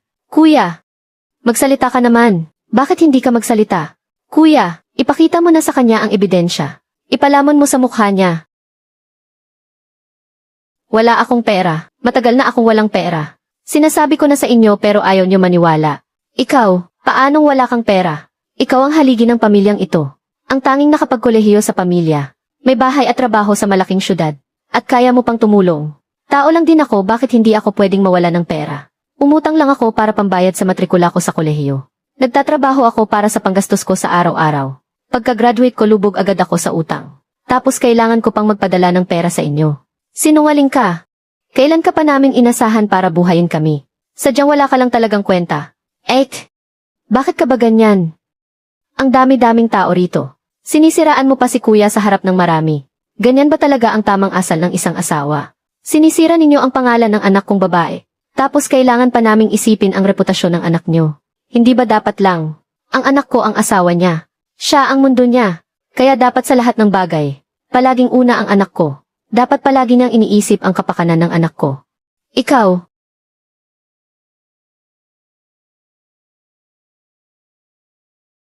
Ipinapulis ng manugang ang sarili niyang biyenan. Napakawalang utang na loob. Qin Wanqing, tatamaan ka rin ng kidlat. Nakita niyo naman lahat, hindi ba? Naglakas loob ang babaeng ito na tumawag ng pulis sa harap ng lahat, para lang ipahuli ang sarili niyang biyenan. Paano pa kaya kung walang nakakakita? Baka kung ano-ano pang pang-aapi ang ginagawa niya sa amin. Umabot na sa ganito tapos isisisi niyo pa sa kanya ang pagtawag ng pulis. Saan ka nakakita ng manugang na nagpapahuli? Sa sarili niyang biyenan. Nakita niya na. Napakawalang galang talaga ng babaeng ito. Officer, ako ang tumawag ng pulis.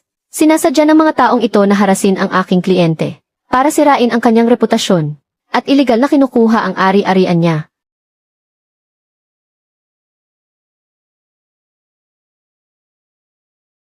Ikaw pala yan. Ang lalaking nasa bahay ni Qin Wanqing noong gabing iyon. Ang kabit niya. Ikaw nga ang kabit niya. Matagal na kayong nagsisiping. Kaya pala ang lakas ng loob niya. May bago na pala siyang lalaki. Baka naman anak sa labas yung bata na yan. Anak sa labas? Siguradong anak sa labas yan. Huwag mo kaming paratangan ng ganyan. Walang hiya ka. Hindi ko hahayaang siraan mo ang aking anak. Ang mga paninira mo ay may tuturing na paninirang puri sa aking kliyente. Huwag ka nang magkunwari, mukha ka lang disenteng tao. Pero sino namang nakakaalam kung ilang beses na kayong nagtalik ng patago? Malaki ang utang na loob ko sa pamilya Qin. Kung hindi dahil sa tulong ni na Tito at Tita Qin. Para makatapos ako sa pag-aaral, hindi ako magiging isang abogado ngayon. Kaya naman, ipagtatanggol ko si Wanqing. Dahil ito ang tama at nararapat kong gawin. Tinulungan ng mga magulang ko si Attorney Chen. Nang walang hinihinging anumang kapalit. Napakalaki talaga ng pagkakaiba ng mga tao. Ma, tama na yan. Anong hayaan na lang? Kinabitan ka na nga ng asawa mo. Tapos hahayaan mo lang. Bakit ba ako nagkaanak ng isang walang kwentang tulad mo? Wala ka man lang kahit katiting na katulad ng kapatid mo. Oh, nagbabayad lang siya ng utang na loob. May sira ata sa utak ang pamilyang ito. Sa pamilyang katulad nito, malas ang sinumang mapalapit sa kanila. Mga linta naman ang buong pamilya nila. Lahat na lang tingin mo kabit. Ma, umatras muna tayo habang dehado. Qin Wanqing, huwag mong isipin na dahil may kakampi ka na, ay maaagaw mo na ang pag-aari ng anak ko. Humanda ka sa akin, sisirain ko ang pangalan mo, para hindi ka na makapanatili rito sa Haishi. Tama, babalikan ka pa namin. Tama na, malinaw na ang lahat. Dalhin ang lahat ng nanggugulo. Anong ginagawa ninyo? Bitawan niyo ako. Teka, kayo. Kuya, magsalita ka naman. Hahayaan mo lang kaming dalhin lahat. Sinabi ko naman sa inyo na pabayaan na lang.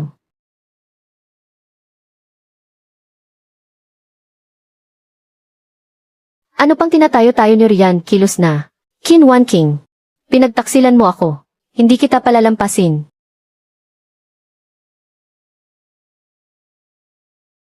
Salamat talaga sa iyo ngayong araw. Kung hindi, ay hindi ko alam kung paano na si Wanqing. Kung paano siya apihin ng mga taong iyon. Tita, ginawa ko lang po ang nararapat. Kuya, paano ka napunta rito?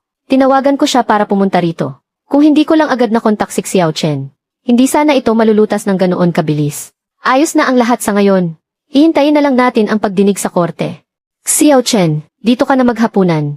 Ipagluluto kita ng pinasingaw na isda. Ang paborito mo. Magsalita ka naman.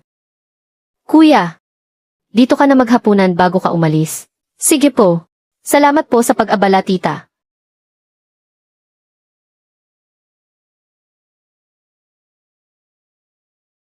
Salamat sa tulong mo ngayong araw. Wala pong anuman iyon.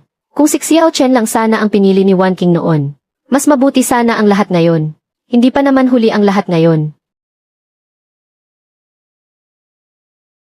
Walang utang na loob na anak. Sinira mo ang bahay at ang sasakyan. Bayaran mo ako. Kuya, pinalaki ka ni nanay ng ganito. Ganyan mo ba siya susuklian? 30 mahigit na ang edad mo. Pero hindi mo man lang makontrol ang isang babae. Ano pa bang silbi mo? Kuya, nadadamay ang buong pamilya natin dahil sa iyo. Hindi na makabili ng gatas pati ang anak ko. May mukha ka pa bang maihaharap sa amin? Ang pamangkin mo ang magpapatuloy ng pamilya Zhang. Kung kinikilala mo pa akong ina mo, pumunta ka doon at agawin mo ang bata para sa akin. Kapag hawak na natin ang bata, tingnan natin kung hindi siya magbigay ng pera, ang bahay at sasakyan. Mapipilitan siyang ibalik ang lahat ng iyon sa atin. Kuya, tama si nanay. Ang walang hiyang babaeng iyon. Nagtaksil pa sa iyo at pinagmukha kang tanga. Sumama pa doon sa abogado na iyon. Kung hindi mo sila bibigyan ng leksyon, lalaki ka ba talaga? Saan mo pa ihaharap ang mukha mo? Sinabi mo pa kuya. Ikaw ang panganay na lalaki sa pamilya Zhang. Hahayaan mo lang ba na apihin ka ng ganyan? Kapag nalaman ito ng iba, wala ka ng mukhang maihaharap sa kanila. Pati na sa mga kapitbahay. Kahit dura lang ng mga tao, kayang-kaya kanilang lunurin. Nagkamali ako. Ang gusto ko lang naman ay kapayapaan sa pamilya. Dahil laging walang puso siya. Huwag niya akong sisisihin sa gagawin ko.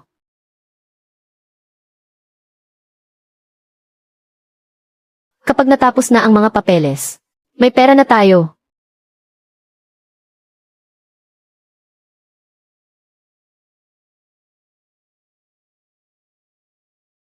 Naimbestigahan ko na. Nag-transfer ka kay Zhang Heng ng 770,000. Nag-transfer naman siya kay Zhang Hao ng 230,000. Sa kabuuan ay 1,200,000. Lahat ng iyon ay sarili mong pera. 1,200,000. Sapat na iyon para makapag-aral si Mian Mian hanggang kolehiyo. Noong nasa kolehiyo pa lang tayo, gusto na kitang protektahan. Kaya lang, noong oras na iyon, wala akong karapatan. Ngayon, nandito na ako para sa'yo. Hindi ko nahahayaang masaktan ka ulit.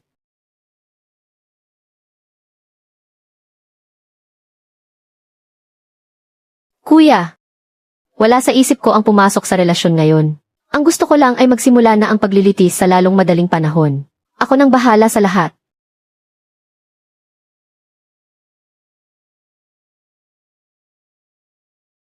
Marahas na pautang. Ginang Kinwan King. Ang utang na 300,000 sa ilalim ng pangalan mo ay pumasok na. Mangyaring bayaran ito sa takdang panahon. Kundi ay maiulat ito sa iyong credit record. At magsisimula kami ng legal na proseso laban sa'yo. Hindi maaari ito. Hindi ako nangutang kailanman. Siguradong si Zhang Heng ang may gawa nito. Ninakaw niya ang impormasyon mo. Walang hiya siya.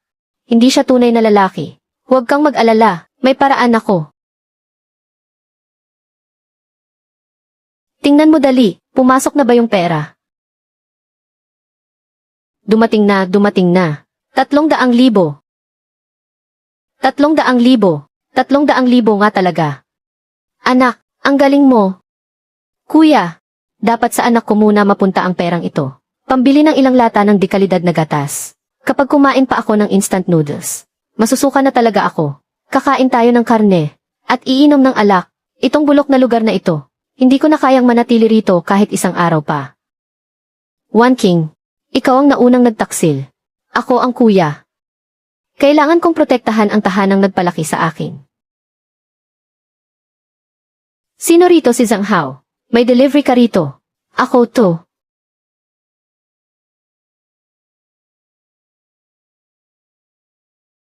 Patawag mula sa korte. Ang walang hiyang si Kinwan King na iyan. Ang lakas talaga ng loob niyang kasuhan tayo. Sa araw ng pagdinig, gagawa ako ng eksena sa tapat ng korte. Hihiga ako sa lupa at maglulupasay. Para malaman ng lahat kung anong klaseng babae siya. Tingnan natin kung makapal pa rin ang mukha niya. Kuya, tingnan mo ng mabuti. Ang walang hiyang babaeng iyan. Sinampahan ka talaga niya ng kaso. Gusto niyang agawin si Mian Mian. Gusto kanyang sirain ng tuluyan. Kuya, hindi pwedeng sumama sa kanya si Mian Mian. Isang babaeng nangaliwa. Paano siya makakapagpalaki ng matinong anak? Kailangan mong bawiin ang bata. Ito na ang huli mong alas. Huwag kang mag-alala. Hindi ko siya palalampasin. Ang bata, dapat ay mapasa akin.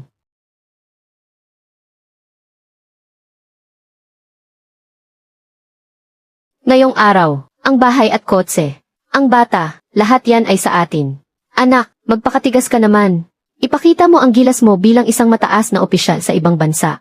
Kuya, ikaw ang panganay na lalaki. At ikaw pa naman ang galing sa baryo natin na unang nakatapos ng kolehiyo. Kailangan mong itaguyod ang pamilyang ito. Huwag kang maduduwag sa harap ng hukom. Dapat ay lamangan mo siya. Tama, kuya. Kahit para sa karangalan na lang natin, lumaban ka. Huwag mong hayaang maliitin tayo ng mga taga-baryo. Isang abogado ang lalaking iyon. Paano kung matalo tayo, anong gagawin natin?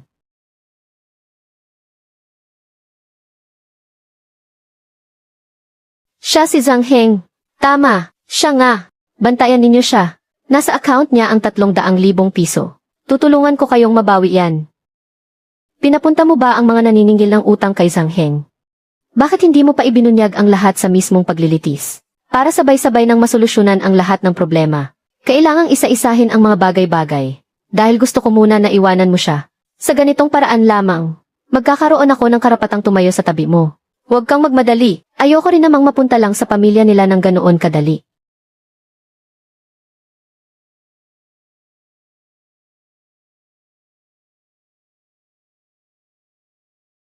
Huwag kang kabahan. Hindi magtatagal ang lakas ng loob nila. Tiyak na mananalo tayo ngayong araw.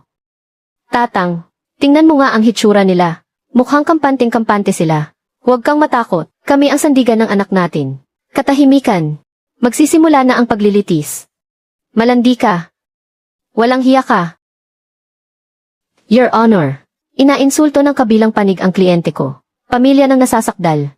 Mag-ingat sa pananalita sa loob ng korte. Bakit ano ang ginawa ko? May mali ba sa sinabi ko? Bilang manugang namin. Niloko kami. Ang bahay, ang kotse, ng lalaki sa labas. At ngayon kakampi pa niya ang lalaki niya. Para kasuhan ang buong pamilya namin.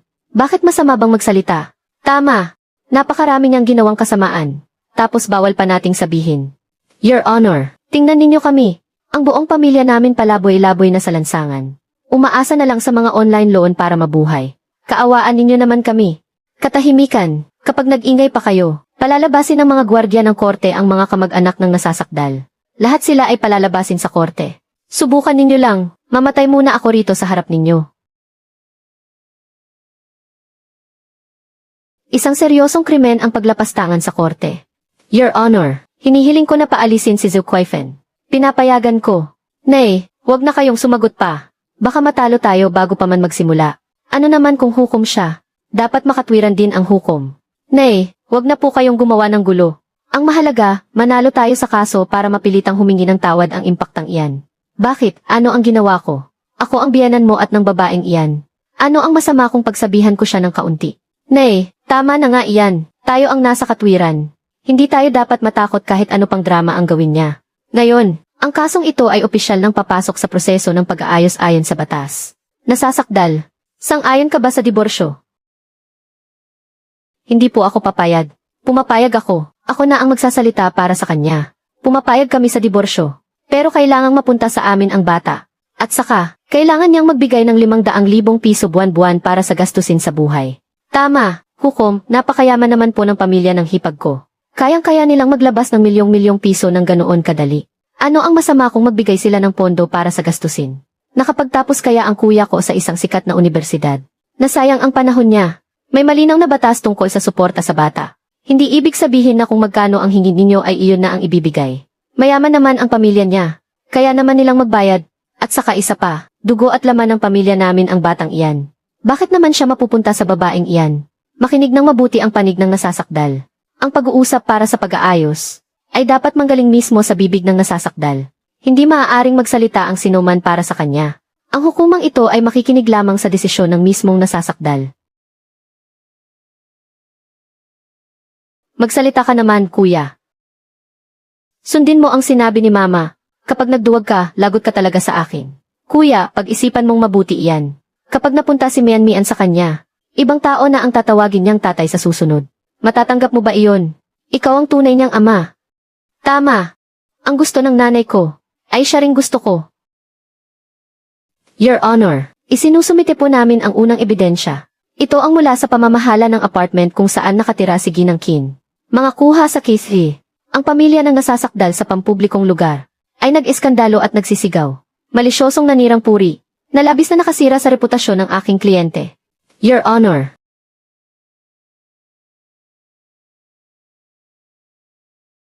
Tingnan ninyo siya nga. Siya ang malas na babaeng iyan, na nag-interes sa bahay at kotse ng pamilya namin. At inagaw pa ang bahay ng panganay kong anak. Pinalayas kaming buong pamilya. Ang anak ko, ngayon ay hindi na mabilhan kahit gatas. Halos hindi na makaraos ang pamilya namin. Napakasama mong babae ka. Ibalik mo na agad ang bahay namin. Pati ang kotse ay ilabas mo. Pinaghirapan namin ang perang iyan. Kuya ko naman talaga ang nagbayad niyan. Ano ngayon, kung ano ang puno siya ring bunga? Sa pamilya ninyong nakapagpalaki ng ganyang anak, kahit ang mga magulang ay walang kwenta. At ito naman ang ikalawang ebidensya. Noong kasal pa sila ang nasasakdal na si Zhang Heng, nang walang pahintulot mula sa nagsasakdal, ay unti-unting inilipat ang ari-arian nilang mag-asawa, na may kabuang 1,200,000 yuan. Sa pangalan ng kanyang nakababatang kapatid na si Zhang Hao. Kalokohan iyan. Pera ng pamilya naming mga Zhang iyan. Pakiusap maupo ang pamilya ng nasasakdal. Kapag nag-ingay pa kayo, ay ipatatanggal kayo ng gwardya sa loob ng korte.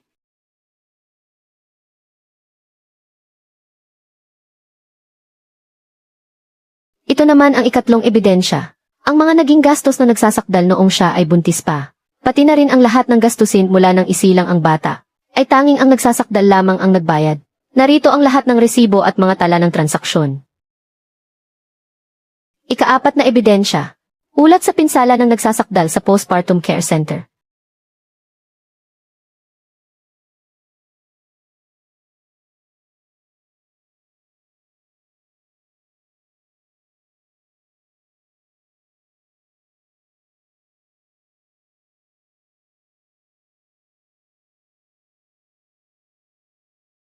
Nagsisinungaling ka, kayong dalawa ay may maruming relasyon. Nagkutsaba kayo para hututan ang pamilya naming mga Zhang. Gusto ninyong nakawin ang ari-arian ng pamilya namin. Kagalang-galang na hukom, kailangan ninyo kaming ipagtanggol. Bailiff, ang taong ito ay paulit-ulit na humahamak sa korte. Ilabas ninyo siya. Hindi na ako magsisalita. Makinig ng mabuti ang panig ng nasasakdal. Muling nagbabala ang korteng ito. Kung mangahas ka pang humamak sa korte, papatung-patungin ang mga parusa sa iyo. Nasasakdal, sumasang-ayon ka ba sa diborsyo? Hindi ako pumapayag. One King, alam kong nagkamali ako. Hindi ko mamasamain ang pangangaliwa mo. Bigyan mo pa ako ng isa pang pagkakataon, pwede ba? Kahit para na lang sa anak natin. Para kay Mian. Nasasakdal, pakiusap kontrolin mo ang iyong emosyon. Kapag nagpatuloy ka pa ay mapipilitan ang korteng ito na palabasin ka. Your Honor, humihiling ako ng sapilitang diborsyo. One King, hindi ka pwedeng maging ganyan kawalang puso. May anak tayo. Hindi pwedeng walang ama si Mian. Your Honor, nais ko pong magdagdag ng ilang puntos sa ngalan ng nagsasakdal. Ang nasasakdal na si Zhang Heng sa buong panahon ng kanilang kasal, ay hinayaan ang kanyang mga kamag-anak na magsagawa ng karahasan sa tahanan laban sa aking kliyente. At siya mismo ay matagal ding nagparanas ng malamig na pakikitungo. Bukod dito, hindi kailanman niya ginampanan ang kanyang obligasyong pinansyal bilang asawa at ama. Ang mga check-up at bitamina noong nagbubuntis, pati na ang lahat ng naging gastos pagkapanganak sa bata, ay solong binalikat ng nagrereklamo. Kaya naman, may karapatan ang aking kliyente na hilingin ang sapilitang diborsyo, at solong palakihin ang kanyang anak na babae, nang hindi na kailangang hingin ang opinyon ng defendant. Hindi maaari. Sa anong karapatan, dugo at laman ng pamilya Zhang ang batang iyan. Mga kamag-anak ng defendant, maupo kayo. Defendant, mayroon ka pa bang gustong sabihin? Ako. Ang bata ay dugo at laman ng pamilya Zhang. Hindi natin pwedeng hayaang makinabang ang babaeng yan. Tama. Anak ng pamilya Zhang ang batang iyan. Guardia, ilabas ang mga nanggugulo sa loob ng korte.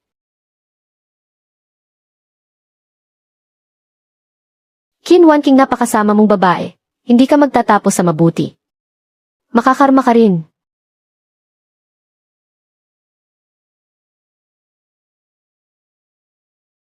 Tumayo ang lahat.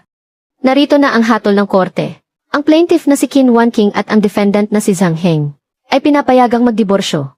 Ang kanilang anak na si Mian ay mananatili sa pangangalaga ng plaintiff na si Qin Wanqing. Ang defendant na si Zhang Heng ay kailangang magbayad ng sustento buwan-buwan na nagkakahalaga ng 2,000 yuan. Hanggang sa sumapit ang bata sa edad na 18 taong gulang.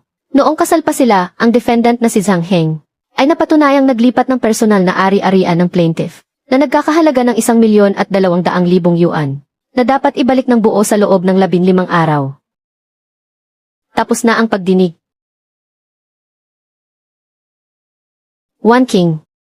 Sandali lang, nagkamali ako. Patawarin mo ako, nagkamali talaga ako. Bigyan mo pa ako ng isa pang pagkakataon. Kahit makipaglandian ka pa sa abogadong iyon, ayos lang sa akin. Hindi pwedeng lumaki si Mian ng walang ama.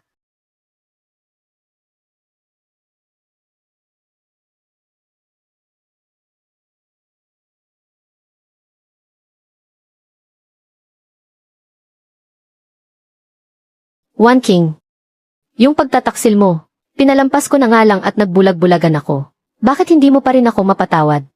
Ang ibig mong sabihin, dapat pa ba kitang pasalamatan? Bukod sa akin, sino pa ba ang makakatiis? Na ang sariling asawa ay may ibang lalaki. Napakatanga mo. Alam mo ba kung bakit? Ginagawa ka lang gatasan ng nanay mo para sustentuhan ang kapatid mo. Dahil hindi kayo pareho ng ama ni Zhang Hao. Ano? Anong sinabi mo? Nangaliwa ang nanay mo noong kasal pa siya. Nahulog siya sa totoong tatay ni Zhang Hao. Noong nagtanan silang dalawa, doon lang nila nalaman na buntis na siya sa iyo. Sinubukan kanyang ipalaglag, pero hindi natuloy. Kaya kinamumuhian kanya simula noon. Anong ibig mong sabihin yan? Kung ayaw mong maniwala, tanungin mo mismo ang nanay mo. Ano ang naging desisyon sa korte? Nabawi mo ba ang bahay at kotse? Kuya, nasaan ang pera? Paano naman yung 1,200,000? Kanino napunta ang bata? Nay, tinatanong kita. Kami ba ni Zhang Hao ay totoong magkapatid? Anong kabaliwan ito? Magsalita ka naman. Tinatanong ka namin tungkol sa bahay at kotse. Bakit kung ano-ano ang pinagsasabi mo dyan? Nga naman, nasaan ang bahay at kotse? Nasaan ang pera? Nay, isang tanong lang naman. Magkapatid ba talaga kami sa dugo ni Zhang Hao? Ikaw, saan mo naman nalaman yan? Inimbestigahan na yan ni Qin Wanking at sinabi sa akin. Hanggang kailan mo ba ako balak lokohin? Huwag kang maniwala sa paninira ng taong iyon. Ginagawa niyo ba akong tanga? Kuya, magkaiba man tayo ng ama pero iisa ang nanay natin. Paano mo nasabing hindi tayo totoong magkapatid? At saka pinanganak ka ni nanay. At pinalaki ka niya. Ano pa bang gusto mo? Kaya pala nanay. Totoo ang paborito mo lang siya. Sa simula pa lang hindi mo na talaga gustong ipanganak ako. Kung hindi lang matigas ang buhay mo noon, ang pamilya nating tatlo, siguradong masaya at maginhawa ang buhay namin ngayon. Ikaw lang naman ang nagpahirap sa akin. Walang silbi, at bakit ka pa umiiyak dyan? Nasaan na ang bahay at kotse? Nasaan ang 1,200,000? Ano ba talagang pinagsasabi mo? Kailan ba papasok ang pera sa bangko? Kuya, magsalita ka naman. Ang buong pamilya natin ay mamamatay na sa gutom. Tinatanong kita, nasaan ang pera, ang bahay at ang kotse? Wala na. Ubos na lahat. Hindi na mababawi ang bahay at kotse. At pinag-utusan pa ako ng korte na sa loob ng 15 araw ay kailangang ibalik ang 1,200,000 ni Wanking. Ang mga perang ipinadala ko sa iyo nitong mga nakaraang taon, ibalik mo agad sa akin. Saan naman ako kukuha ng pera? Hindi pa nga nababawi ang bahay at kotse. Tapos ikaw pa ang may ganang sumingil sa akin. Kung ganoon, mangutang ka, o kaya ibenta mo ang bahay. Yung bahay sa probinsya, ibenta mo iyon para mabayaran muna ang utang mo. Dahil kung hindi makukulong ako, lumang bahay ko iyon. Iniwan sa akin ang tatay ko. Bakit niyo ako pinipilit na ibenta to? Ang dahilan kung bakit ako naging ganito, ay dahil sa inyong lahat. Saka hindi ko naman tatay ang tatay mo. Subukan mong ulitin ang sinabi mo. Huwag na kayong mag-away. Tama na yan. Magtigil na kayo. Ngayong nakalatag na ang lahat ng usapan, pwes pakinggan mo ang sasabihin ko sa'yo. Ang lumang bahay ay pamana sa akin ng tatay ko. Huwag ka nang umasa. Hawak ko ang mga patunay ng transfer. Kapag hindi ka nagbayad ng utang mo, huwag mo akong sisihin kung demanda kita. Tutal hindi naman tayo tunay na magkapatid. Aray. Inay. Inay. Inay, anong nangyayari sa'yo?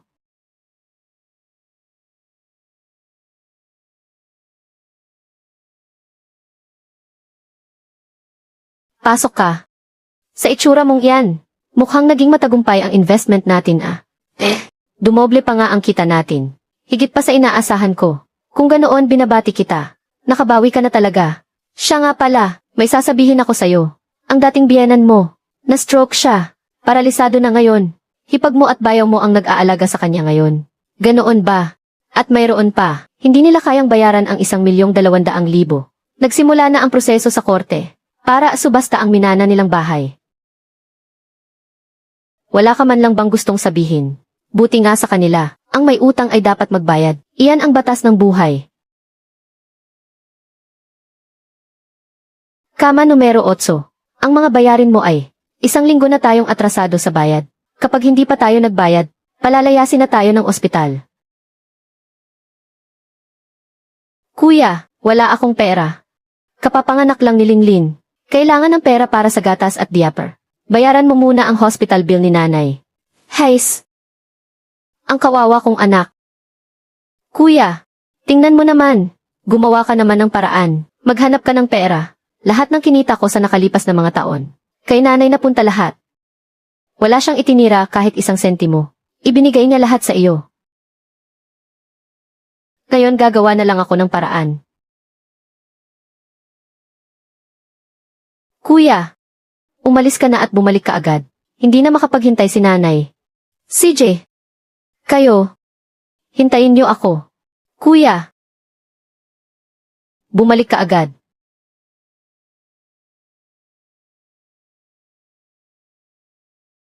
Sa akin, ang magpunas ng dumi at ihi ko, ay obligasyon mo naman talaga.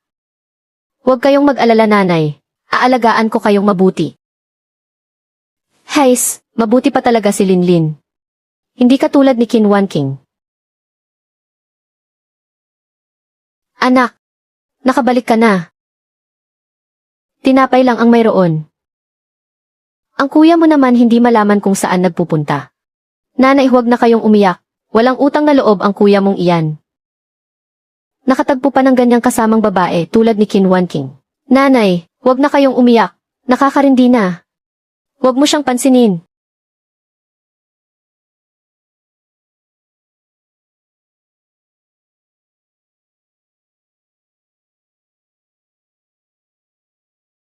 Zhang Heng, ito ang sulat ng pagkakatanggal mo sa trabaho. Asikasuhin mo na ang mga papeles mo ngayon. Bakit? Ang tagal ko nang nagtatrabaho rito. Kung maayos ba ang trabaho mo o hindi. Alam mo naman yan sa sarili mo, kung talagang hindi ako magaling magtrabaho. Sana matagal nyo na akong sinisante. Bakit ngayon nyo lang ako tinanggal? Dati, dahil lang sa respeto sa pamilya ni Miss Kim. Pero ngayong hiwalay na kayo, hindi na namin kailangang mag-alangan pa. Iligpit mo na ang mga gamit mo at lumayas ka na. Anak, sa wakas bumalik ka na. Ang kapatid mo, tumakas ang kapatid mo at ang mga kasama niya. Anak ko, ikaw na lang ang mayroon ako. Huwag mo naman akong iwan.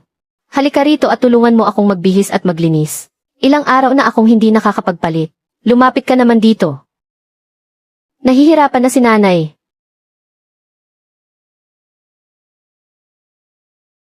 Ikaw, nandidiri ka sa akin. Ikaw, nandidiri ka na rin ba sa akin? Pati ba naman ikaw nandidiri sa akin? Tumigil ka dyan. Wala kang utang na loob. Inalagaan at pinalaki kita. Tapos ganyan mo lang ako tatratuhin. Susuportahan ko naman kayo. Huwag kayong mag-alala. Pero sobrang nakakasama ng loob ang pagiging paboritista ninyo. Ang dalawin ko kayo ngayon ay sapat na para sabihing mabuti pa ako sa inyo. Ano pa ba ang gusto ninyo? Sinisisi mo rin ako. Pati ba naman ikaw, sinisisi ako. Hindi ko na kaya ang ganitong buhay. Hindi ko na kaya ito. Sana hindi na lang kita ipinanganak. Ang mga utang ko sa iyo, matagal ko nang nabayaran lahat. Simula ngayon, wala na akong utang sa iyo kahit ano. Gagawin ko na lang kung ano ang tungkulin ko bilang anak. Anak! Anak, huwag kang umalis. Nagkamali si mama. Bumalik ka rito. Kinwan King. Isa kang salot. Sinira mo ang buong pamilya natin.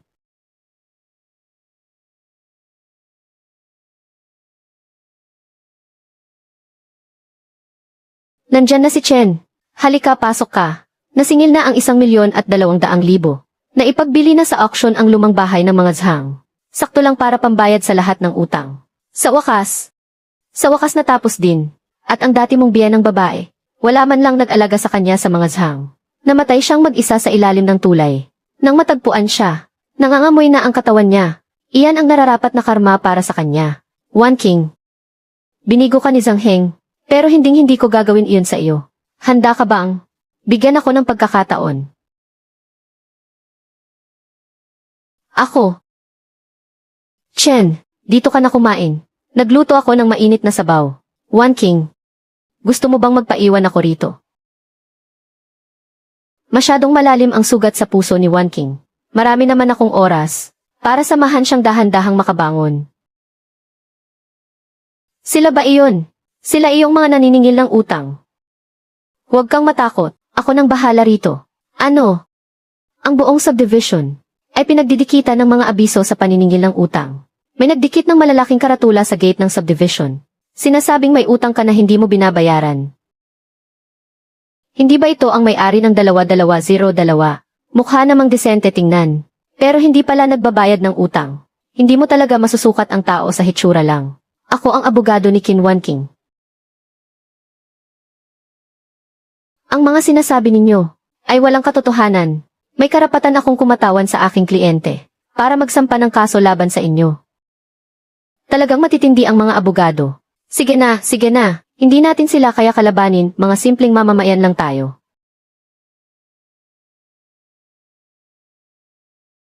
Halo, gusto ko pong tumawag ng pulis. May tao sa gate ng subdivision na nagdidikit ng mga mapanirang materyales na labis na sumisira sa reputasyon ng iba.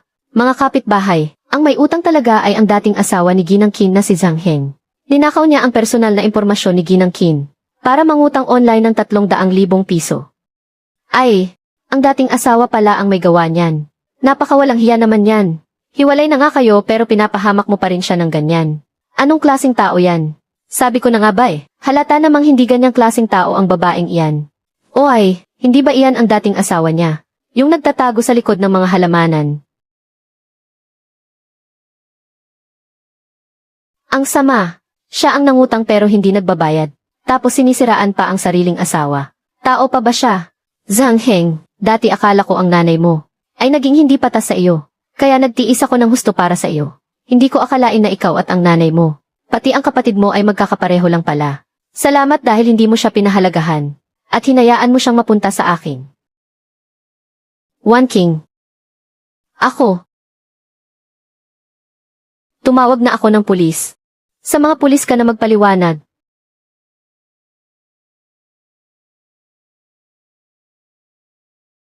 Ako, susuko na ako. Ako ang nagnakaw ng impormasyon niya. At nag-online loan ng 300,000 piso. Bakit mo ginawa iyon? Ginawa ko lang naman iyon para sa pamilya natin. Ako, sa totoo lang, dahil sa pride ko, masyado akong ma-pride. Noong makipag-divorce siya sa akin, nawala na ang lahat sa akin. Gusto ko lang siyang piliting bumalik sa akin. Zhang Heng, sa wakas inamin mo rin ang totoo mong kulay. Ito ang kopya ng kontrata sa online loan. Base sa pagsusuri, peke ang lahat ng pirma rito. Walang alam si Mrs. Qin tungkol dito. Zhang Heng, suspect ka sa pagnanakaw ng impormasyon ng ibang tao at pamimeke ng pirma para makakuha ng loan sa panloloko. Ngayon ay opisyal ka ng imbestigahan sa ilalim ng batas. Nagkamali ako. Nagkamali talaga ako. Wan King, alam ko nang nagkamali ako. Pakiusap, isipin mo naman na ako ang tatay ni Mian Mian. Pakawalan mo na ako. Hindi ka karapat dapat maging tatay ni Mian Mian.